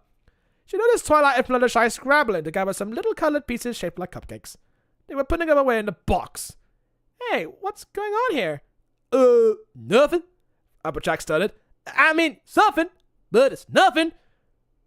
Applejack, stop lying. Come on. Piggy Pie bounced over. Nothing? It's only the best game ever, Applejack! They were playing a game. Is it Monopony? Oh, they brought back that fucking shit from the comics, yo. The comics did it first. Yeah, they're definitely following that from the comics. God damn it. It all ties together. Proof that the comics are canon. Proof that the comics are canon. No sillies. We were playing Whisk. Piggy Pie squealed in delight. It's a game of equestrian domination, where you build bakeries and try to bake more baked goods than other villagers can bake, until finally you're the biggest and best baker in Equestria! Piggy Pie grinned and held up a hoofful of plastic cupcakes. I was winning. That's only because your party cannon artillery took out my cupcake infantry. Yo, where's that episode? I want to see Piggy Pie fight against delectable treats. That'll be interesting. Rainbow Dash insisted with a shrug. Lucky roll. So, what was your big news? Twilight asked, blushing. She could be so serious that sometimes being seen having frivolous fun caught her off guard. Did you meet with Princess Celestia? What did she say? Yes! Scootaloo, Sweetie Belle, and Apple Bloom cheered together. Alright, good conversation. Bye, guys. My little pony. She said our idea to hold a Winter Moon Festival in honor of Princess Celestia was amazing! Sweetie Belle squeaked. If you need any new outfits for the events, do let me know. Rarity nodded. Then she gave her little sister Sweetie Belle a nudge. You know I can't resist a chance to design something absolutely gorgeous. A party? Piggy Pie perked up. I was not expecting that. She narrowed her eyes and looked down on her party watch. You know, the same party watch she took out in the first book. You know, that makes an appearance again. Which bore the word party everywhere a number should have been. Hey, this figure must be broken. What a lovely idea, Fluttershy remarked. I'm so glad Princess Luna said it was okay. Apple Bloom looked at the ceiling. Well, she didn't. Rainbow Dash and Twilight looked at her at each other, unsure. What Apple Bloom means is, Princess Celestia said it had to be a surprise festival, so we need your help planning it. Scootaloo trotted over to Rainbow Dash and gave her a pleading smile. Please! Oh, all right, said Rainbow Dash with a shrug. It's not like we were busy doing anything important anyway. But wait till you get to School of Friendship, then you won't have anything to complain about. Until I had to go up and help with pre-winter cloud arrangements in Cloudsdale, I'm free as a Pegasus. Strange saying. Hooray! The Finnish cheered. Scootaloo shuffled her hoof on the ground nervously. So, any ideas? Well, it would obviously have to be a classy affair, with elegant and understated decorations. Rarity put her hoof to her chin. What are your feelings on ceremonial capes, hoof-stitched constellation tablecloths, moonflowers around the perimeter, the dance floor, and 100-hoof-tall statue of Princess Celestia in the center? The rest of the group all stared back, faces blank. Rarity clearly had her own definition of understated. What? Rarity asked. Too much? No, that sounds awesome, Scootaloo encouraged. Rarity's like, yeah! Apple Bloom agreed. I like it. She hopped up onto Applejack's throne, which made her feel even more on top of the world than before. And with all of us working on it together, we're about to make it just perfect. And then Apple Bloom falls out. Yo, get off my seat, girl. You don't touch him with your dirty hooves. It's my seat. Only it smells like Applejack. Chapter 6. Guardian of the Night. Is it like, I think it's like marks the first time in the books that Yukino and Crusaders actually visit the Castle of Friendship. Because I remember, like, in one of the season 7 and 8 episodes, that was also another time when they visited the Castle of Friendship to go to Mount Eris, because they discovered it in the movie. Yeah, they discovered it in the movie. It wasn't really a bad episode, it's just very uninteresting, because I would have thought they'd gone on an adventure or something like that, but nah, they could just sort out some sea ponies' plight of choosing 2 places at once. Ugh. The weeks that followed passed without event, and Princess Luna thanked her lucky stars that the Kingdom Crusaders' idea for a celebration had vanished. Luna was busy enough with winter on the way, and the last thing she needed to add to her list was a large event. In addition to raising the moon and looking after the dream world, the Princess of the Night was a guardian of the creatures of Equestria, especially the scary, misunderstood ones. She is solving mental health. It was a little-known fact that lots of the beasts and creatures were spooked by the idea of winter. Animals ranging from the crocodiles to the cockatrices would sense the impending snowfall and began to frantically take shelter in caves and burrows throughout the chilly lands. There were always a few scuffles over territory, but over the moons, Luna had become an expert to sort them out. Most of the time. Yo, Fluttershy talks to the animals? Luna talks to the animals in dreams. Eat it. This moon, the shifting of the seasons, had been smooth sailing until tonight. Luna had just returned from her nightly rounds around Canterlot after setting the moon in the darkened sky and consulting her Royal Dream Register. I like how that's capitalized as well. What the fuck is a Royal Dream Register? Yo, I'm clocking out! Ka-ching! And I'm the only employee. As she entered her quarters, Luna immediately noticed a signal on her special map. It was a 3-dimensional projection, which appeared like a miniature version of Equestria spread out Yo, she's got a secret lair. Holy fuck. Yo, she gets a blip on the top from somebody else in Equestria. The dreams are in trouble. I shall attend to their needs accordingly. She's such a fucking superhero. She's turned into like a dream Batman. Jesus. She created it with the help of Star Swirl the Bearded when Luna was just a young princess in order to keep ponies and the creatures everywhere safe. It was her way of seeing the whole kingdom at once. Right. That's a bit of lore explained. Damn. Yo, Starswell, he is the true originator of ponies. He teaches the princesses what they know. Yo, it wouldn't be for me that you two would be princesses. Come on, give me some credit. Put me some credit everywhere. Princess Luna trotted around to the other side of the map and bent down. There was a situation that needed her attention in the swamplands. A tiny figure of a lion creature with dragon wings appeared next to a beast with the heads of a snake, a tiger, and a goat. A disturbance between a manticore and a chimera. Castor! Pollux! Luna called out across the room to 2 snowy white owls perched on either side of her bed. Please watch over Canterlot while I attend to this urgent matter. The owls cooed and...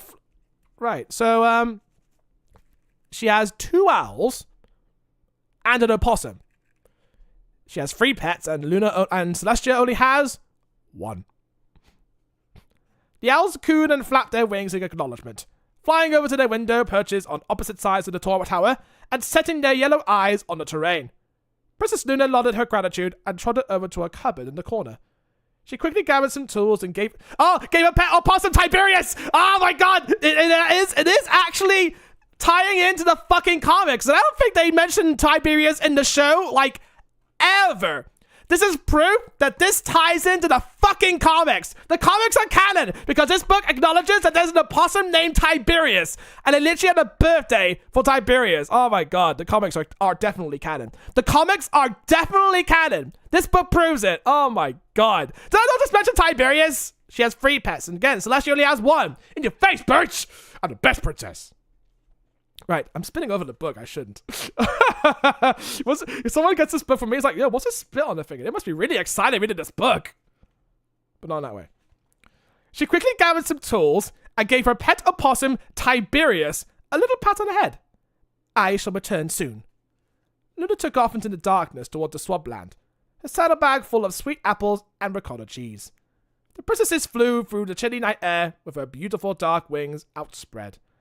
And as the wind whipped through her mane, she felt a surge of exhilaration and excitement through her body. As soon as Luna landed near the site, she spotted the beasts. There were 4 mighty cores, a family of 2 adults and 2 coralings, growling at the chimera as it circled around the nest they hastily built. The creatures all growled and lunged at one another, enraged in an intense standoff. This is our spot, hissed the green snake. Oh yeah, season 4 reference. Oh, totally. Get lost or else. Grrr! Growled the largest manticore. Yo, that's threatening, totally. Presumably the father of the clan, as he stood up on his hind paws. He spread his fiery red dragon wings wide and let out the loudest roar Princess Luna had ever heard. But not everyone else, just Princess Luna. It echoed through the Everfree Forest and beyond. Hopefully it hadn't woken up the entire village of Ponyville. It is we, Princess Luna of Equestria, guardian of the night and protector of creatures such as themselves. No, such as thyselves, Luna bellowed to the group. We command ye to stand down. She shot a blast of incandescent white magic from her horn. Zap! Bye. The light illuminated the entire swamp and surrounded the beasts. As soon as the magic touched them, all the creatures instantly calmed. They sat down in the haze, bit their eyes, and then turned their heads to face Luna. Good. The princess straightened herself and trotted over. Now, what seems to be the problem, dear citizens? Wait, these animals are citizens now? I mean, I guess. They're part of the population. Why not? They are citizens. They pay taxes. They pay their rent. You know, they got jobs. These animals are citizens. They do their due diligence. Ugh, that's a lot of D's. After an hour of negotiations, an hour later, Princess Luna was finally able to resolve the issue with a civilized discussion over a shared feast of sweet apples and ricotta cheese. Actually, it was mainly apples, because the goat head of the chimera ate the majority of the cheese in one bite. But nonetheless, Luna had led them to an agreement. In the back of her mind, Luna even dared to hope that maybe the creatures would become friends by the end of winter. Friendship, Luna accidentally said out loud, startling herself. Oh, that reminds me. I must away. I need to make sure every pony in Ponyville is safe in bed and dreaming soundly. The princess lowered her front hooves in a deep bow, showing her respect for the chimera and the family of manticores. They bowed back. Then Luna was off, disappearing into the sparkling night. I shall whisk away. My own family needs me. There are other citizens' dreams I shall tend to. God damn it. Chapter 7. Ponyville's big secret. And it's not the Mayor's secret, let me tell you that for free. A shiver shot down Princess Luna's spine as she landed in the Ponyville town square. And as she exhaled, her breath escaped like a tiny cloud. The Cloudsdale Weather Factory must be traveling closer, ready to release the first snowfall of the season on this region. Yo, good job, Cloudsdale! Just don't disturb Tag, though. It was peculiar, but even Princess Luna still got cold once in a blue moon. Ha! The princess began to walk idly through the streets of Ponyville, listening to her dream senses. Yeah, my dream senses are tingling. If she and the creatures in the swampland had disturbed some pony here, Luna was going to help them. As she turned near Sugar Cube Corner, the princess peered up into the windows and listened. But it was just as night should be, lovely and silent. Luna breathed a small sigh of relief and sat down to rest. Maybe it was time to return to her quarters back at Cadillac Castle. But suddenly something bright caught her eye! It's a lamppost. It was a lamppost. Luna edged closer, alert. But it turned out to be just a pile of party decorations in Pinkie Pie's back garden. Yo, she's got PTSD, I'm telling you. Glinting in the moonlight. That was nothing out of the ordinary, reasoned Luna. A pink pony spent most of her waking hours entertaining others, throwing parties, picking sweets, and making ponies laugh. Yo, I'm gonna join in on the party! Yo, what up, my girls? I never had this much fun. No, wait, she's an introvert. She wouldn't join the party. Princess Twilight had informed Luna that Pinkie Pie had once thrown 8 birthday parties, 2 quinceañeras, and a full shower in a single day. Yeah, that's an Academy record. This was quite the supply of decorations. Princess Luna trotted over to the mountain, feeling mildly curious. They were all in tones of shiny silver, purple, and dark blue. Her colors. She lifted up a long string of hoof-made flag bunting for a closer look. The flags were in the shapes of crescent moons! I have fans? I never knew I had fans. Sitting next to them was a giant bag of uninflated balloons. Luna pulled one out, took a deep breath, and blew into it. Once inflated, it was the color of midnight and covered in pretty snowflakes and stars. Luna didn't need to unfurl the banner to know what was going on here, but she did anyway. She knows the secret. Winter Moon Festival, it read in huge glittering letters. Celebrate Princess Luna. For a brief moment, her heart softened. Should she let the ponies of Equestria have this one night? Was it her royal duty to let them? But just as the cloud moved swiftly through the dark night, the moment passed. And after it did, Luna knew what she had to do. I must save a plane from dying, I guess. Yep. There must be a Pony 911. Must be. Chapter 8. Dream walking in the winter wonderland. Yo, where's Mariah Carey? Where's my girl? Tucked up warm in her bed, Apple Bloom was dreaming. Look, girls! She shouted. A shooting star! She pointed her hoop at the sky. It was a gorgeous night, and the sky was clear and pinpricked with stars. The field was covered in snow, but the air felt quite warm and comfortable. So strange, this time of moon, but perfect for a party! I hope more shooting stars decide to show up once Princess Luna gets here, added Sweetie Belle cheerily. She was dragging a massive trampoline painted to look like the surface of the moon through the snow, because she doesn't know how to use magic yet, but she soon will. It really goes with our theme. Can somebody help me with these lanterns? Scootaloo pleaded. She teetered on one hoof on the top of the tall ladder. I'm too short to reach the string. Her tiny orange wings flapped. Ah, that's so adorable. But still wasn't strong enough to let her fly high enough to reach. Princess Luna had entered Apple Bloom's dream in the form of a white bunny with black splotches, mirroring her real-life cutie mark. Alright, so she could be anything now. Only in a dream, no. But Discord, you can do it outside the dream. Since Luna was trying to observe and not to interfere, the little ponies did notice her hopping under hoof. She stood up on her hind bunny paws and expected the scene, nose twitching. There were tables set up, elaborate game booths, and the dance floor as big as a Canterlot Castle ballroom. A platform stage stood at the front, ready for a big demonstration, like the raising of the moon. It was just as Luna suspected. The 3 little cutie mark crusaders had gone and planned the Winter Moon Festival anyway! I finished setting up the moon bounce. Was it? I finished setting up the moon bounce, Sweetie Belle squeaked happily. Come on, let's bring out the props for the take a picture with Princess Luna photo booth.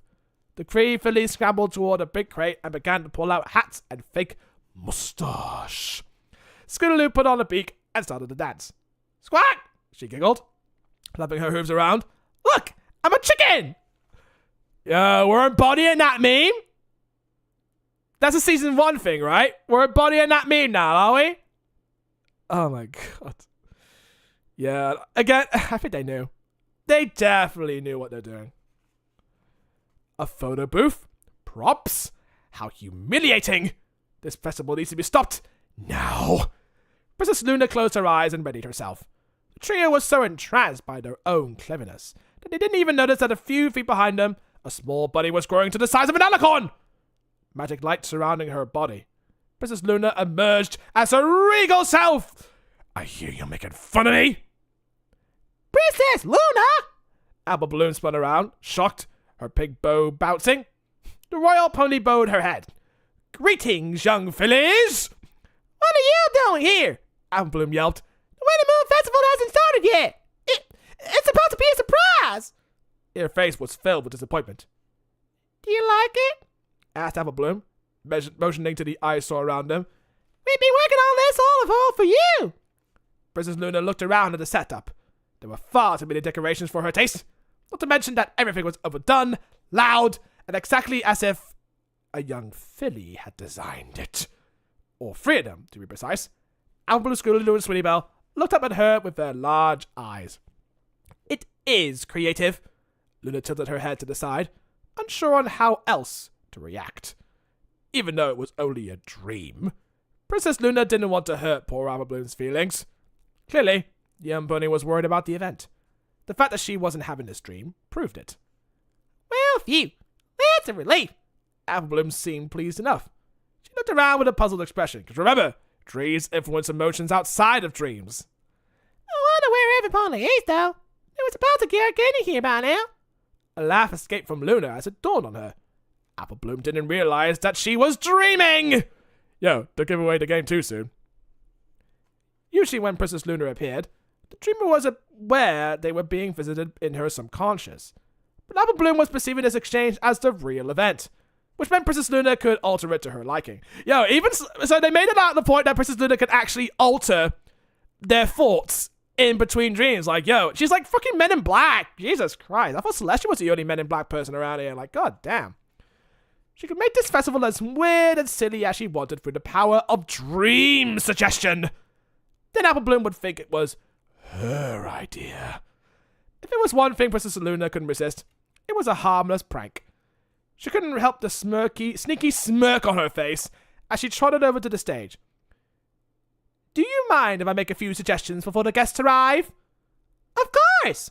The eager Apple Bloom nodded. She scratched her nose. Like what? Chapter 9, called the Ponyville. The next morning. Apple Bloom woke up with an odd feeling that she and the other ponies had been going about this party planning business all wrong. Instead of decorating with tons of twinkly starlights and moon lanterns, they should make the whole event pitch black. How can anybody see where they're going? So dark that no pony could see anything at all! It was a wild idea, but Apple Bloom couldn't shake it. The little filly hopped out of bed, ate a quick breakfast of strawberry pancakes with Applejack, and hightailed it over to the Cutie Crusaders Clubhouse for an emergency Winter Moon Festival meeting. This meeting of the Cutie Crusaders is called to order, Apple Bloom announced, banging her gavel on the podium. Can we make it fast? Sweetie Belle yawned. Something loud woke me up last night. Was it a big rawr noise? Said Scootaloo. 'Cause I heard that. No, it was Rarity. Yo, just don't share a room with her. Just don't. And the walls are too thin. The walls are too thin. You never expect it, but she really... Come on, girls! Apple Bloom interrupted. We have to talk about this festival! Sweetie Belle and Scootaloo exchanged a look as if to say, what's wrong with her? I know, it's like she woke up from a dream or something. Okay. Apple Bloom unfurled a massive poster and laid it on the ground. A messy hoof-scribbled map of the festival had been drawn on it. She pointed her hoof to the twinkly lights and the lanterns. We need to get rid of these and these. Then she motioned to the gigantic spotlights that were supposed to shine on Princess Luna as she raised the moon. And definitely those. That's a really strange idea. Scootaloo looked sideways at Apple Bloom. How are we supposed to see anything about the lights? Apple Bloom smiled. With moon glasses! We need a pair for every pony in Equestria! Moon glasses are they going to be similar to 3D glasses? That's what I'm thinking. When making any official royal visit, Princess Luna traveled by chariot. Oh, just like Celestia then. The two stallions who pulled it were quite unique. Echo and Nocturne, without the E, were from a race of ponies that lived deep within mountain caves. Oh, so they're bat ponies. Right, so Luna has bat ponies riding around everywhere. Celestia just has normal ponies. Because with Royal Guard garb on. They had grey hides, pointed wings, yellow cat-like eyes, and very quiet dispositions. Huh, okay. Luna had found them when she responded to a call to go to Smoky Mountain many moons ago. Moons after she settled the dispute between the bat ponies and the mountain dragons. Yo, you're under my liege now. I sorted this war out for you. How about you work for me? Don't worry, you can live rent-free. It's fine. The princess had arrived to find the two bat ponies, separated from their colony and caught in the clutches of an angry dragon. Luna had used her Anacom magic to lull the dragon to sleep, allowing the two stallions to fly away. Deeply grateful for the aid in their escape, Equo Nocturne had offered to serve as her royal guard. Will you be requiring us on your journey to Ponyville today, Highness? Echo asked with a bow. He squinted his eyes, which were not used to daylight. It shall not be necessary, Luna assured them. It had been a long night, but she was excited to see if her little experiment had worked. I'm only going for a quick surprise visit. She looked to Nocturne, who couldn't believe opened his eyes. Oh, who couldn't even open his eyes? Are they trying to be a stereotype here? Besides, she chuckled, you two wouldn't be able to see very well in this daylight. Not true, Nocturne grunted. He pulled out a pair of shiny sunglasses and put them on. Echo did the same. We are prepared for all things, Princess. The princess laughed and took off back toward Ponyville on her own. There we are. Sunglasses, fixes of eyes, nice and good. And again, they're bat ponies, so of course they're kind of allergic to the sunlight. So yeah, that's kind of one of those things, isn't it? Chapter 10. The Tyrex Hippo. That sounds like a new creature name. I'm interested. Princess Luna? Twilight Sparkle practically galloped over. She moved fast despite the fact that she was carrying a large saddlebag full of books. Her face was a picture of concern. What are you doing here in Ponyville? Is everything alright back in Canterlot? I assure you that everything is going to be fine, Twilight Sparkle, Luna said. Then why are you here? Twilight's eyes glazed over, searching through the files of her memory, trying to make sure that what the visit may mean. Hold on, I'm going to my recycle bin. Oh wait, I cleared it out a month ago. Shit. Is this about the bugbear? Because he is definitely gone this time. Slice of life reference. Fluttershy managed to... Twilight! Luna interrupted. No. It's just a... Twilight raised her eyebrow. She was getting suspicious. Luna couldn't tell her the real reason she was in Ponyville. A Tyrex Hippo, Princess Luna improvised, using a name of a creature that she hadn't seen for a few hundred moons, which I'm going to say right now does still exist. And I'm telling you that because for many times there has been a legend in Equestria or an entire thing, it's always going to become real. So I bet you she made up that name on the spot that hadn't existed for 100 moons. It's still a thing. Come on. It's a magical ghost-like creature that takes up residence in villages just to scare ponies. Oh, all right, said Twilight, who appeared relieved in the news. I thought you might have heard about the fets. She gasped and covered her mouth with a hoof. I mean, I'm going to call upon my friends, and I'm calling a meeting to my castle immediately. She spun around and began to canter away. A few hoofs away, she stopped and called out to Luna. About the Tyrex Hippo! I mean, nothing else! Wait! Luna shouted. Twilight froze in her tracks and turned around. Luna forced a polite smile. Thank you. But I insist that there is no need for your interference. As long as I am here, the Tyrex Hippo won't come near. Strange. I rhymed. Luna wasn't sure if that was entirely accurate, but it didn't really matter. It did the trick. Yo, if Apple Jack knows how to lie, she would be great. Alright, they bought the bait. Let's go. The Kingdom Hearts Crusaders clubhouse sat among the trees of a secluded part of Sweet Apple Acres. Luna hadn't visited the orchard during the day in forever, and she was struck by how beautiful the trees looked. The air smelled chilly and sweet with the scent of apples in the early winter sunshine. Luna's stomach rumbled. She loved apples just as much as anybody else. Are you sure you don't mean she liked cupcakes more? Because that's usually her diet, right? Not much of apples. She's more of a cupcake kind of girl. That's what I think. Or pancakes. Or bananas. Or bananas. She's more of a banana girl. The princess trotted to the free sample barrel and selected a juicy red one before flying up into a tree outside the clubhouse window. Well, except that one. Inside, the free fillies were opening some giant boxes. Boy, are we lucky that DJ Pomfrey and Octavia had all these extra moon glasses hanging around in their basement? Did you rob them? I bet they were kind of just giving it away. Again, I like those two names in the book because of Slice of Life. Slice of Life made those two a thing. Oh my god, I love that episode. It was truly a fandom episode. It was truly one. What are moon glasses anyway? Scootaloo tore open the box and several pairs of glasses went flying across the room. She skipped over and gathered them up. They make it so you can see in the dark. You know, like night vision, said Apple Bloom, picking up the pair that had landed on by her hooves and popping them on her face. Yeah, I look cool. Also, they make us look really cool. She patted her front hooves across her chest. Deal with it! No way! No fucking way they did the meme! They did the fucking meme! Oh my god. I need to remember this fucking meme. I need to look it up. Sorry. Hold on. Pony, deal with it. I swear to God, it's this fucking meme. It's in the book now. It's in the fucking book now. They know what the Phantom is. They actually do know what the Phantom is. Listen, it's in the book now. She puts on the glasses and she says, deal with it. It's in the book. The meme has been embodied in the freaking books now, but not in the show yet. Not in the show, but no, what does he have to mean for? I can't fucking believe this, dude. Oh, that was good. That was good. Okay. Sweetie Belle and Googaloo. Gigaloo. I said Gigaloo. Yo, that's a new name. Make it. Sweetie Belle and Scootaloo giggled. Okay. The moon glasses I understand, but what's with all the smelly garlic necklaces? Another random idea that just came to you? Sweetie Belle held up a necklace that was strung with cloves of garlic instead of beads. She stuck out her tongue in disgust. Yep. Apple Bloom said confidently. Trust me, I got a real strong feeling Princess Luna would like this stuff.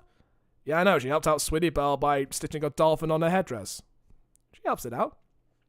Yeah, but, well, any pony else? Scootaloo murmured to Sweetie Belle. Princess Luna felt relieved. All she had to do was make a few random suggestions while these ponies were in their dream state. And then this festival Princess Celestia had approved would become absolutely ridiculous. Oh, she's trying to sabotage her own festival. That's what she's doing. Come on, girl.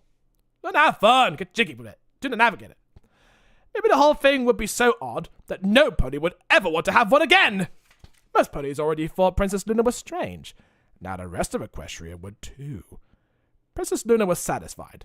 She was about to take off back to Canterlot for some much-needed rest when she heard Sweetie Belle say, "We should probably go and check on Pinkie Pie and Rarity to see how the decorations are coming along."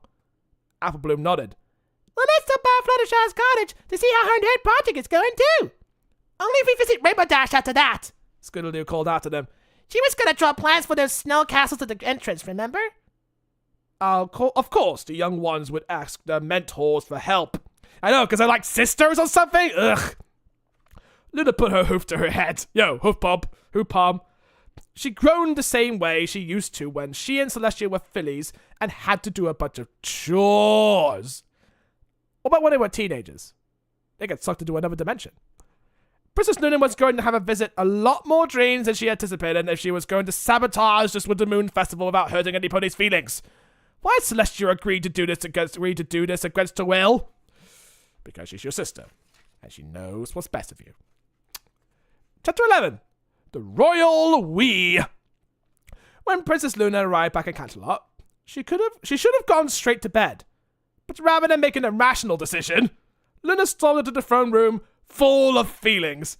"How couldst thou do this to us?" she bellowed, accidentally slipping into her Royal Canterlot voice. "Yo, I can hear you, sister. Shut the fuck up. I'm playing Fortnite." Do what, Luna? A look of concern flashed across Princess Celestia's face.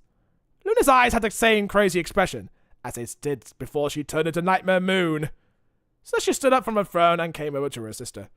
She put her hoof on Luna's shoulder to calm her. It worked better than a burst of magic. I know, feelings. Luna sighed and plopped down on the cold stone floor. A Winter Moon Festival? She hung her head, and her flowing dark mane fell over her green eyes. What in Starswell's bristly beard were you thinking? Oh, Princess Celestia bit her lip. You found out? She gave a nonchalant laugh.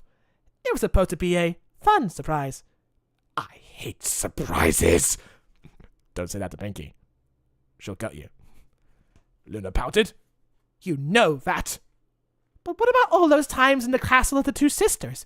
All those hidden trapdoors and secret passageways you wanted to build into it? Ah! Castlemania reference! Oh, good callback. Good callback. I don't recall you disliking surprising Chancellor Puddinghead by jumping out and startling her during royal meetings. That memory elicited a tiny giggle from Luna.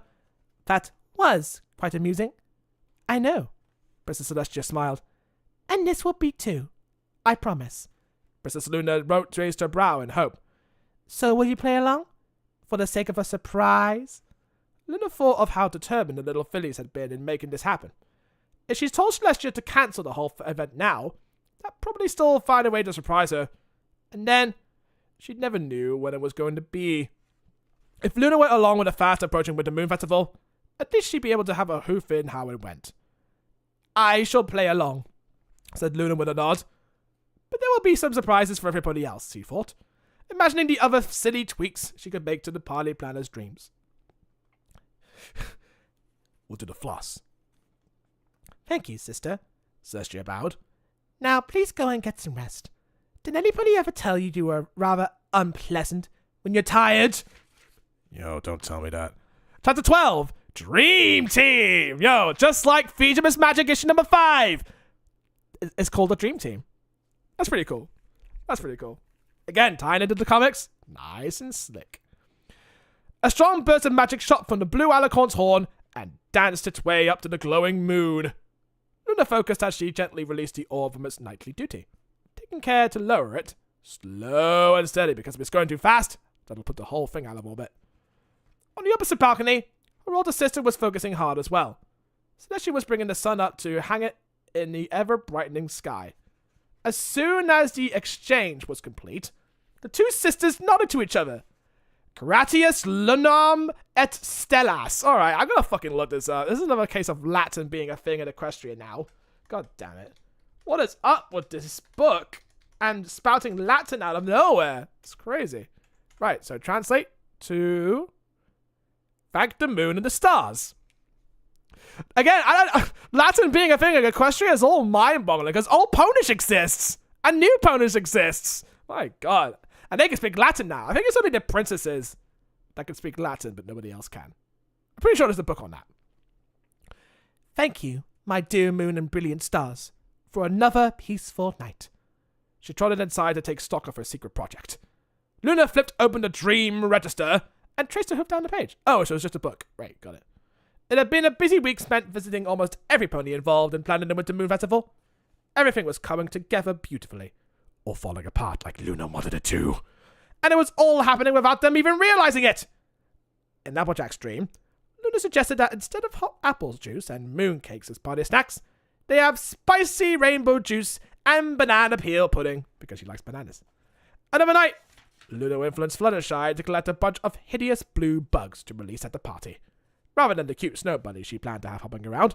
And finally, Princess Luna had managed to convince Dream Rarity, Normal Rarity, Plainity, Scarcity, Nightmare Rarity, Dream Rarity. That's a lot of rarity forms. Dream Rarity to sew a bunch of scratchy ceremonial cloaks for the guests to wear instead of pretty dresses. Though admittedly, that one had taken a lot more work than the others. Yo, cause she's Rarity, she's always a perfectionist, girl! Using her magic to close her dark velvet curtains, Princess Luna lay down on her fluffy bed and smiled. Did she dream gaslight people? Bruh. She hadn't had this much fun in ages! It wasn't long until she drifted off into a slumber of her own, dreaming up more silly ways to change the Winter Moon Festival. Sorry, Piggy Pie. I've been so focused on getting these done in time for the Winter Moon Festival. Rarity stifled a yawn. Magic energy flowed out of her unicorn horn. Why not just say horn instead of unicorn horn? Why do you have to apply it as unicorn horn? Are there other types of horns? Bruh. To move a pile of finished ceremonial cloaks. Rarity took another bolt of woolen fabric from the rack and started to roll it out across the cutting table with a sigh. For some reason, inspiration has struck in the form of cloaks. Would you believe it? I believe it, and I like it. Pinkie Pie bounced around. She scooped up a robe and tried it on. She began to wiggle and squirm. Very cloaky, and so itchy. Excellent. Rarity didn't notice Pinkie Pie doing the itchy dance all around the room. Yeah, I'm doing the Pinkie Boy. She kept on sewing. So, what were you saying about decorations, darling? Oh yeah, replied Pinkie Pie. I had this silly bonkers wackadoodle-doo idea that we can use invisible decorations instead of the ones with all the moons and stars in them. Pinkie did a little twirl and sing-song. So that's what I'm doing! Rarity gasped and put her hoof to her chest. No decorations? No, silly, Pinkie Pie giggled. Invisible ones are all the rage these days. I know because I had this amazingly awesome party the other night with Princess Luna, and all night, and she said they were totally her favorite decorations ever! Pinkie Pie took off her cloak and bounced to the door. But I gotta go get to work if I'm ever going to finish them in time for tomorrow. Invisible decorations take twice as much work as regular ones, you know? It's a quality issue. Whatever you say, darling, Rarity shrugged and adjusted her red glasses. I'm sure you know what you're doing. Of course I do, Pinkie Pie said before she rushed out the right front door. See you later, Rarity!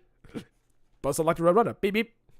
While it was odd that Pinkie Pie had decided to go minimalist, Rarity wasn't going to press the issue. It's like, just a normal day. She had far too much work of her own to do before the Winter Moon Festival. 12 more putty cloaks and a special one for Princess Luna too. In the kitchen, the kettle whistled. Tea break! Rarity trotted over and poured herself a steaming cup of rose tea. She stared out the window of the Carousel Boutique, watching the snowflakes drift down as she sipped her tea. Rarity closed her eyes and floated off into her thoughts, thinking of all the fabulous clothes she bought in Manhattan the other day. Was that Rarity Investigates? I think that was Rarity Investigates.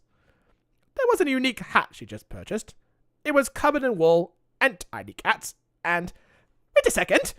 I never bought a hat with cats all over it! Suddenly, it was like Rarity had woken up from a terrible dream. That sounds atrocious! Rarity jumped up. And did Pinkie Pie say that she just had a party with Princess Luna? Rarity narrowed her eyes. With no decorations?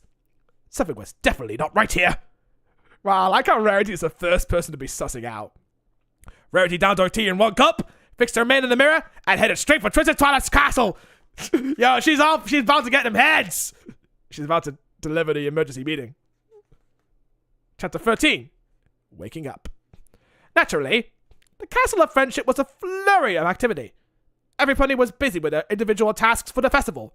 Luckily, Twilight Sparkle had let them use one of the cavernous empty rooms to store all the supplies. Yeah, I got plenty of space. I can host an entire orphanage in there. Fuck it. That's what Celestia did. Princess Twilight Sparkle's own undertaking, an educational exhibit of the history of the moon phases, were taking up one corner. There were books, huge display boards, and a big model of the moon that ponies could touch.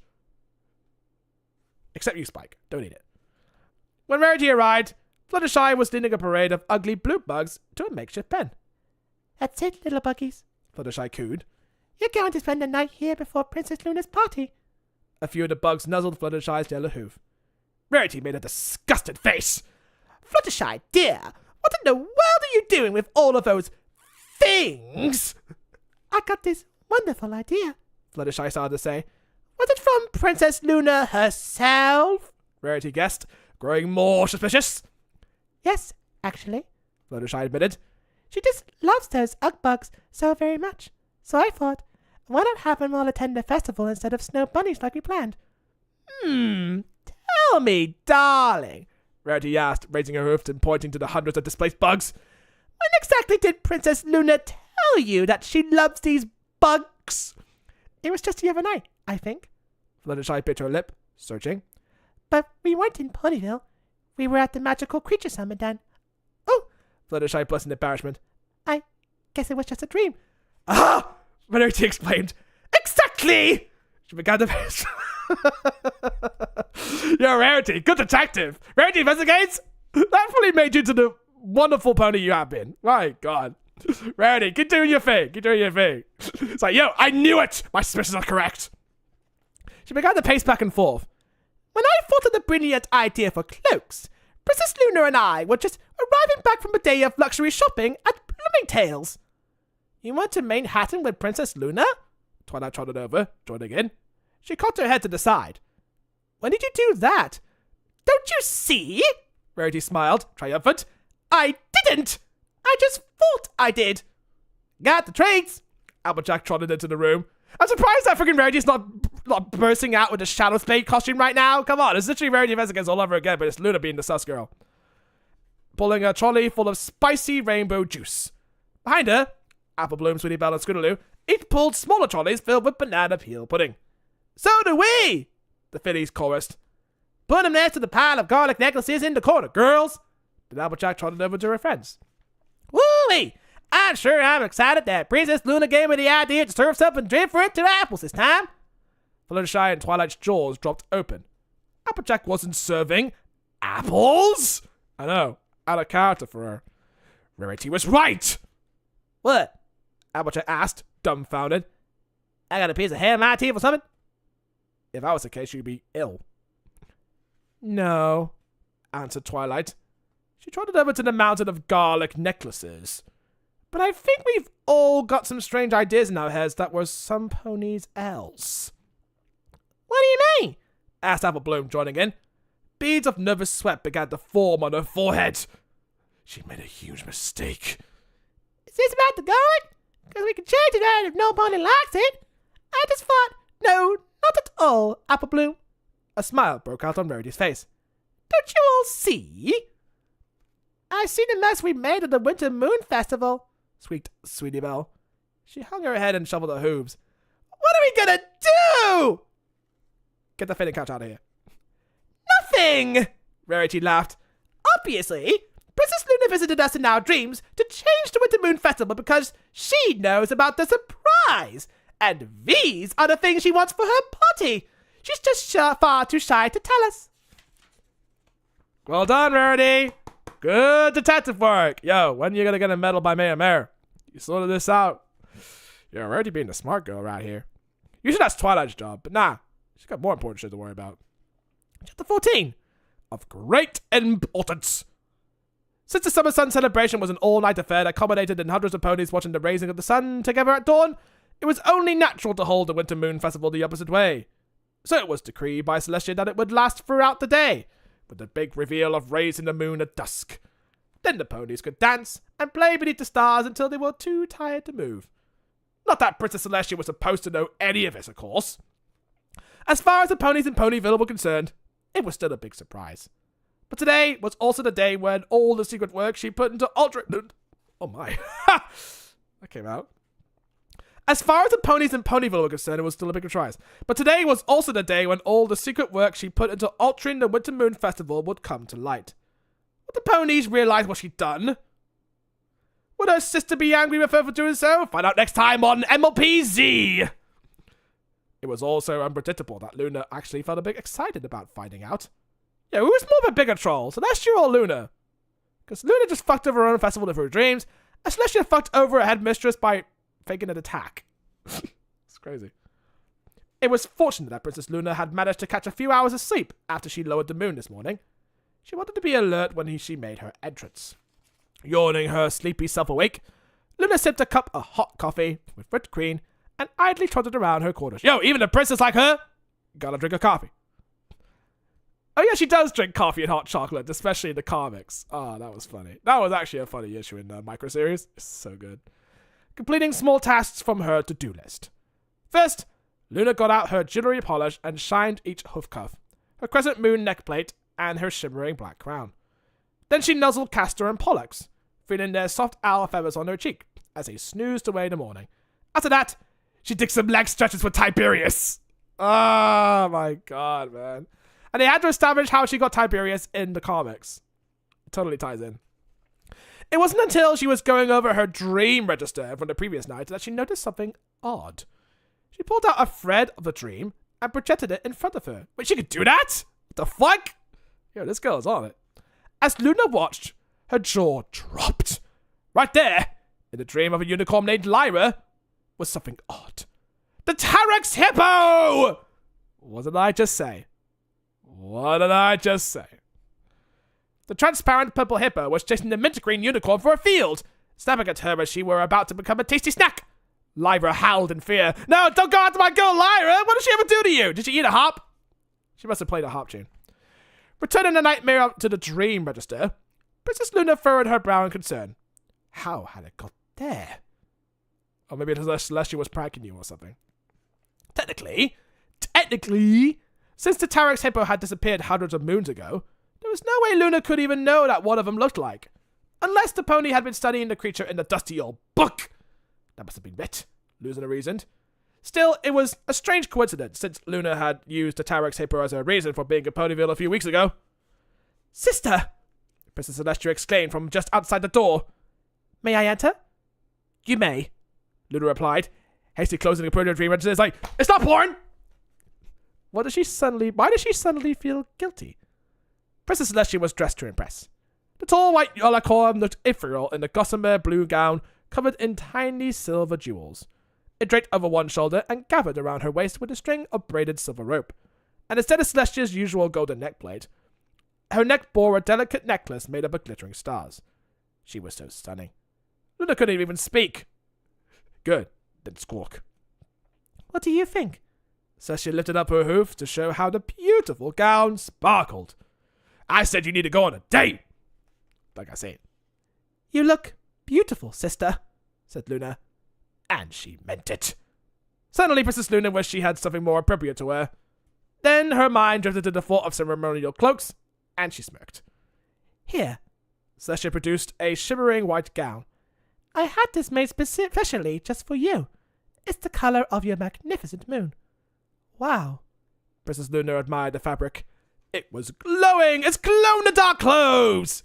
She was mesmerized. Thank you, she said gratefully to her sister. When Celestia departed from the room so Luna could get dressed, Luna felt a mixture of anticipation and nerves in her stomach. Not long after, the two sisters emerged in the Catalog Castle Square. As Luna and Celestia trotted toward their carriages, the line of guards watched in wonder as the regal siblings. As Luna trotted past them, each guard bowed deep and said, Gratias lanam et stellas. That was a special phrase, giving each morning to the moon and stars as a thank you. Okay, that's just what I read there. Now it was all directed at her. For once, Princess Luna was surprised. She felt very touched. You are of great importance to the ponies in Equestria, Luna. Celestia smiled. Now do you believe me? I mean, I am your sister. Go on. 1,000 years ago, you still don't trust me? Girl. You have down issues. Chapter 15. The Festival of the Winter Moon. What was I thinking? This has got to be the stinkiest, ugliest festival ever thrown in the history of Equestria! Verity cried out, shaking her head in shame. She was wearing her scratchy ceremonial robe. At least it kept her warm in the snow. You got that right, snarled Rainbow Dash as she flew across the field. She had a clothes peg on her nose to protect her from the stench of her garlic necklace. These bat snow ponies Princess Luna asked me to make instead of snow castles look like the Smoos, but with wings. Rainbow's patted the side of the bat pony she was working on, and the wing fell off. Make that one wing. Yeah, says Rainbow Dash, she lost her wings. Like you would know. Imagine having one wing. Now that's true with disability ponies. If you think Scootaloo can't fly with two wings, try flying with only one wing. Not to worry, I can help with that, Rarity said. She shot some magic to the snow ponies. It didn't do much good. The thing still looked hideous.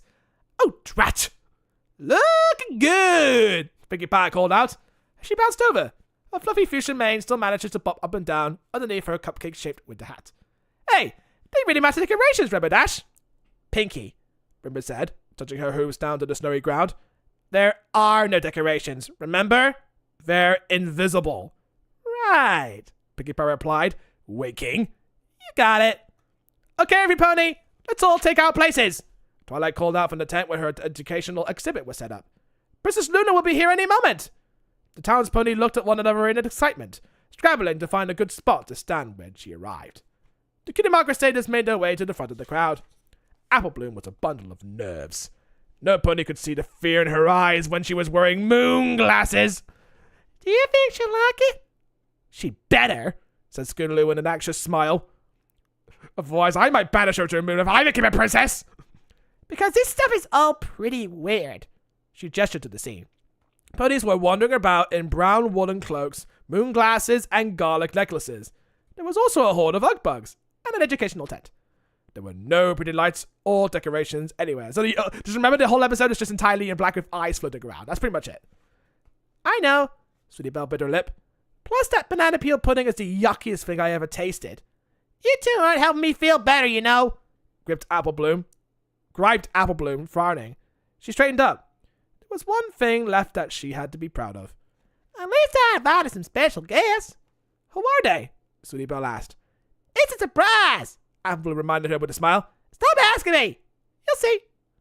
The hubbub in the crowd grew louder, and Apple Bloom looked at the sky. The princesses of Equestria were approaching in their carriages. Maybe they invited DJ Pomfrey again, because it's another party. Because why not? They did it like 2 times. In the front was Princess Celestia, a sparkling white carriage pulled by 2 royal guards of the sun. Behind her was the guest of honor herself, Princess Luna. Her 2 bat pony guards, Echo and Nocturne, soared toward the field. There they are! The ponies called out in excitement. The princesses landed softly on a bank of snow and trotted over to the festival entrance. Twilight Sparkle and all her friends cantered over and lined up to greet them. "Hide me!" cried Rarity, looking down at her cloak. Now Luna's here. This all seems like a big mistake. It don't seem better in theory. Welcome, Princess Luna. Apple Bloom read from a scroll. In honor of all that you do and the moon up above, we have planned this here first annual Winter Moon Festival. Apple Bloom forced a big, cheesy smile. A new royally decreed holiday. Surprise! The pony cheered. Yo, go away, Surprise! Yay, Princess Luna! Luna stood frozen. Her face was blank. She momentarily forgot that she was supposed to be acting surprised. Princess Celestia gave her a little nudge, as if to say, "Remember our deal?" Yeah, we had a bet. My stars! Princess Luna gasped. Thou didst this all for me? She motioned to the snowy field full of bugs and garlic. She bowed, stifling a giggle. Thank you, dearest ponies of Ponyville. It's wonderful. Princess Luna trotted toward the crowd. She took in the city scene, admiring how flawlessly the ponies have executed her odd suggestions. Every single weird and wonderful thing she asked for was there. Wow, Luna whispered to herself, finally understanding what her sister had been trying to tell her. This was different than the Summer Sun celebration or Nightmare Night. This wasn't a holiday dedicated to her mistakes as Nightmare Moon. This was a party meant to celebrate everything she'd done right. And she ruined it! Suddenly, a series of loud screams came from the back of the crowd. Well, what a cliffhanger. I'm going to close the book and not elaborate until next week. Nah, I'll do it now. Chapter 16. A lively affair. Stand back! Princess Luna barreled through the crowd. The screams were coming from a mint green unicorn who was wearing a garlic necklace. Oh, wow. Can you believe it? The Tarex hippo is back. Luna recognized her immediately. It was the same pony that she'd seen in the dream earlier. Lyra! And no bob on. What happened? Princess Luna was on high alert, searching her horizon.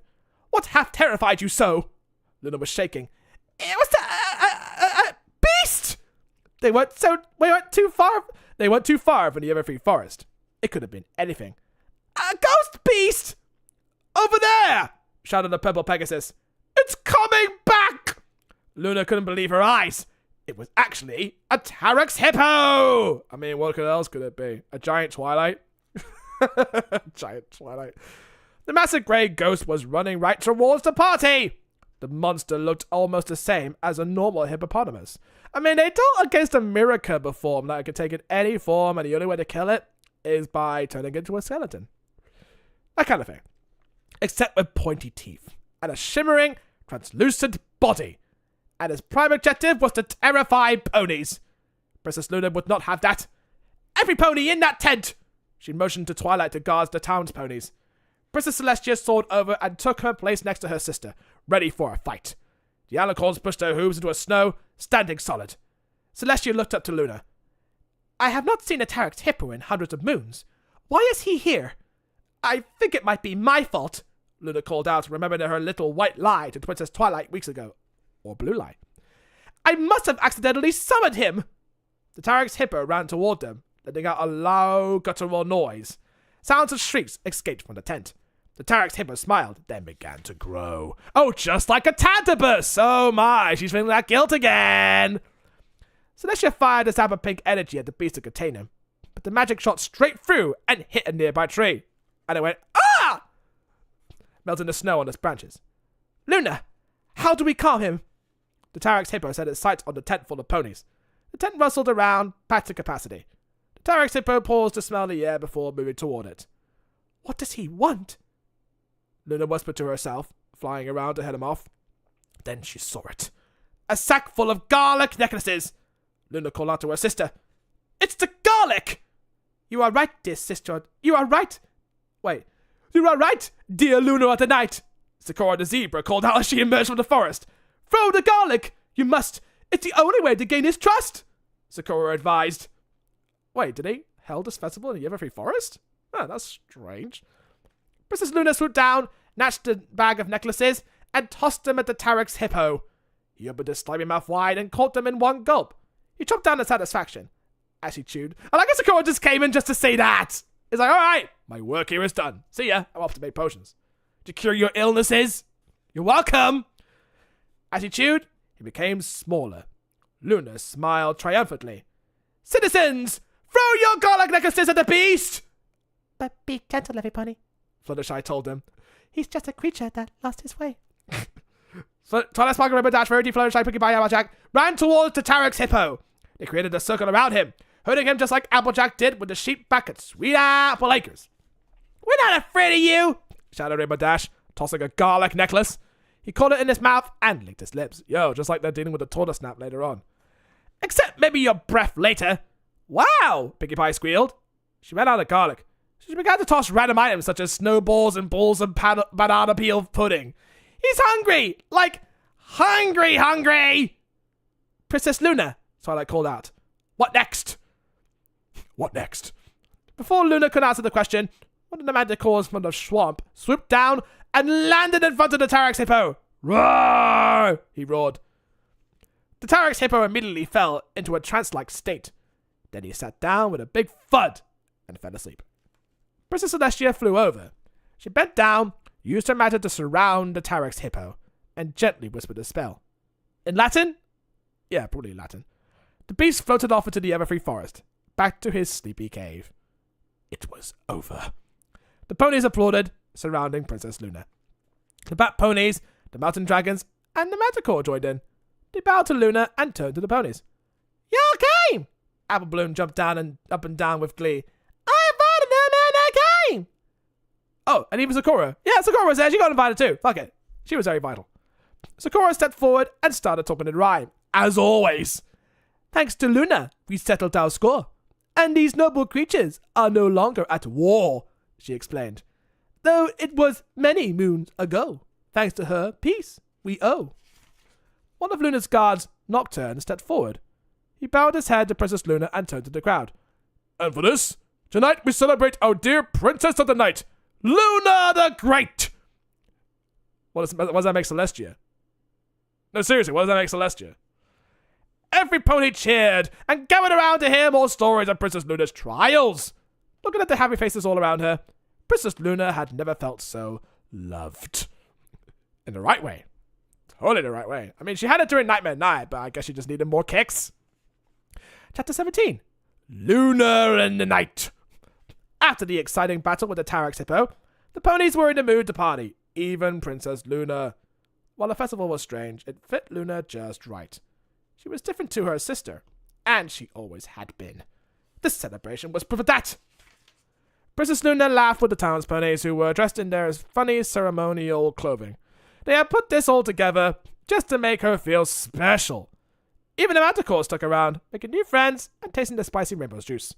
It made Luna feel warm and fuzzy, even in the snow. It's extraordinary, isn't it, sister? Celestia said, watching the peculiar party.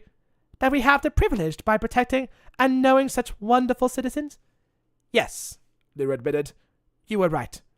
Thank you for allowing the festival, even when I did not. She nodded to her sister and held out her hoof. Celestia shook it. Strange choice of theme, though, Celestia marveled. She pointed to Rarity, who had turned her Richie cloak into a surprisingly nice one-shouldered gown. I'm surprised they let the little ones choose all those odd details, she laughed. What are these strange outfits? Why are there bugs everywhere? Well, I may have had something to do with that, Princess Luna admitted with a giggle. I suggested some things while the ponies were dreaming. It turns out it works quite well. Luna! Celestia's eyes grew wide in shock. You didn't! Luna smiled. But I think it's time for the real celebration to begin. Luna focused her magic. The whole field began to transform into a winter wonderland the ponies had imagined. Soon, there were glittering snow castles and twinkling lights everywhere.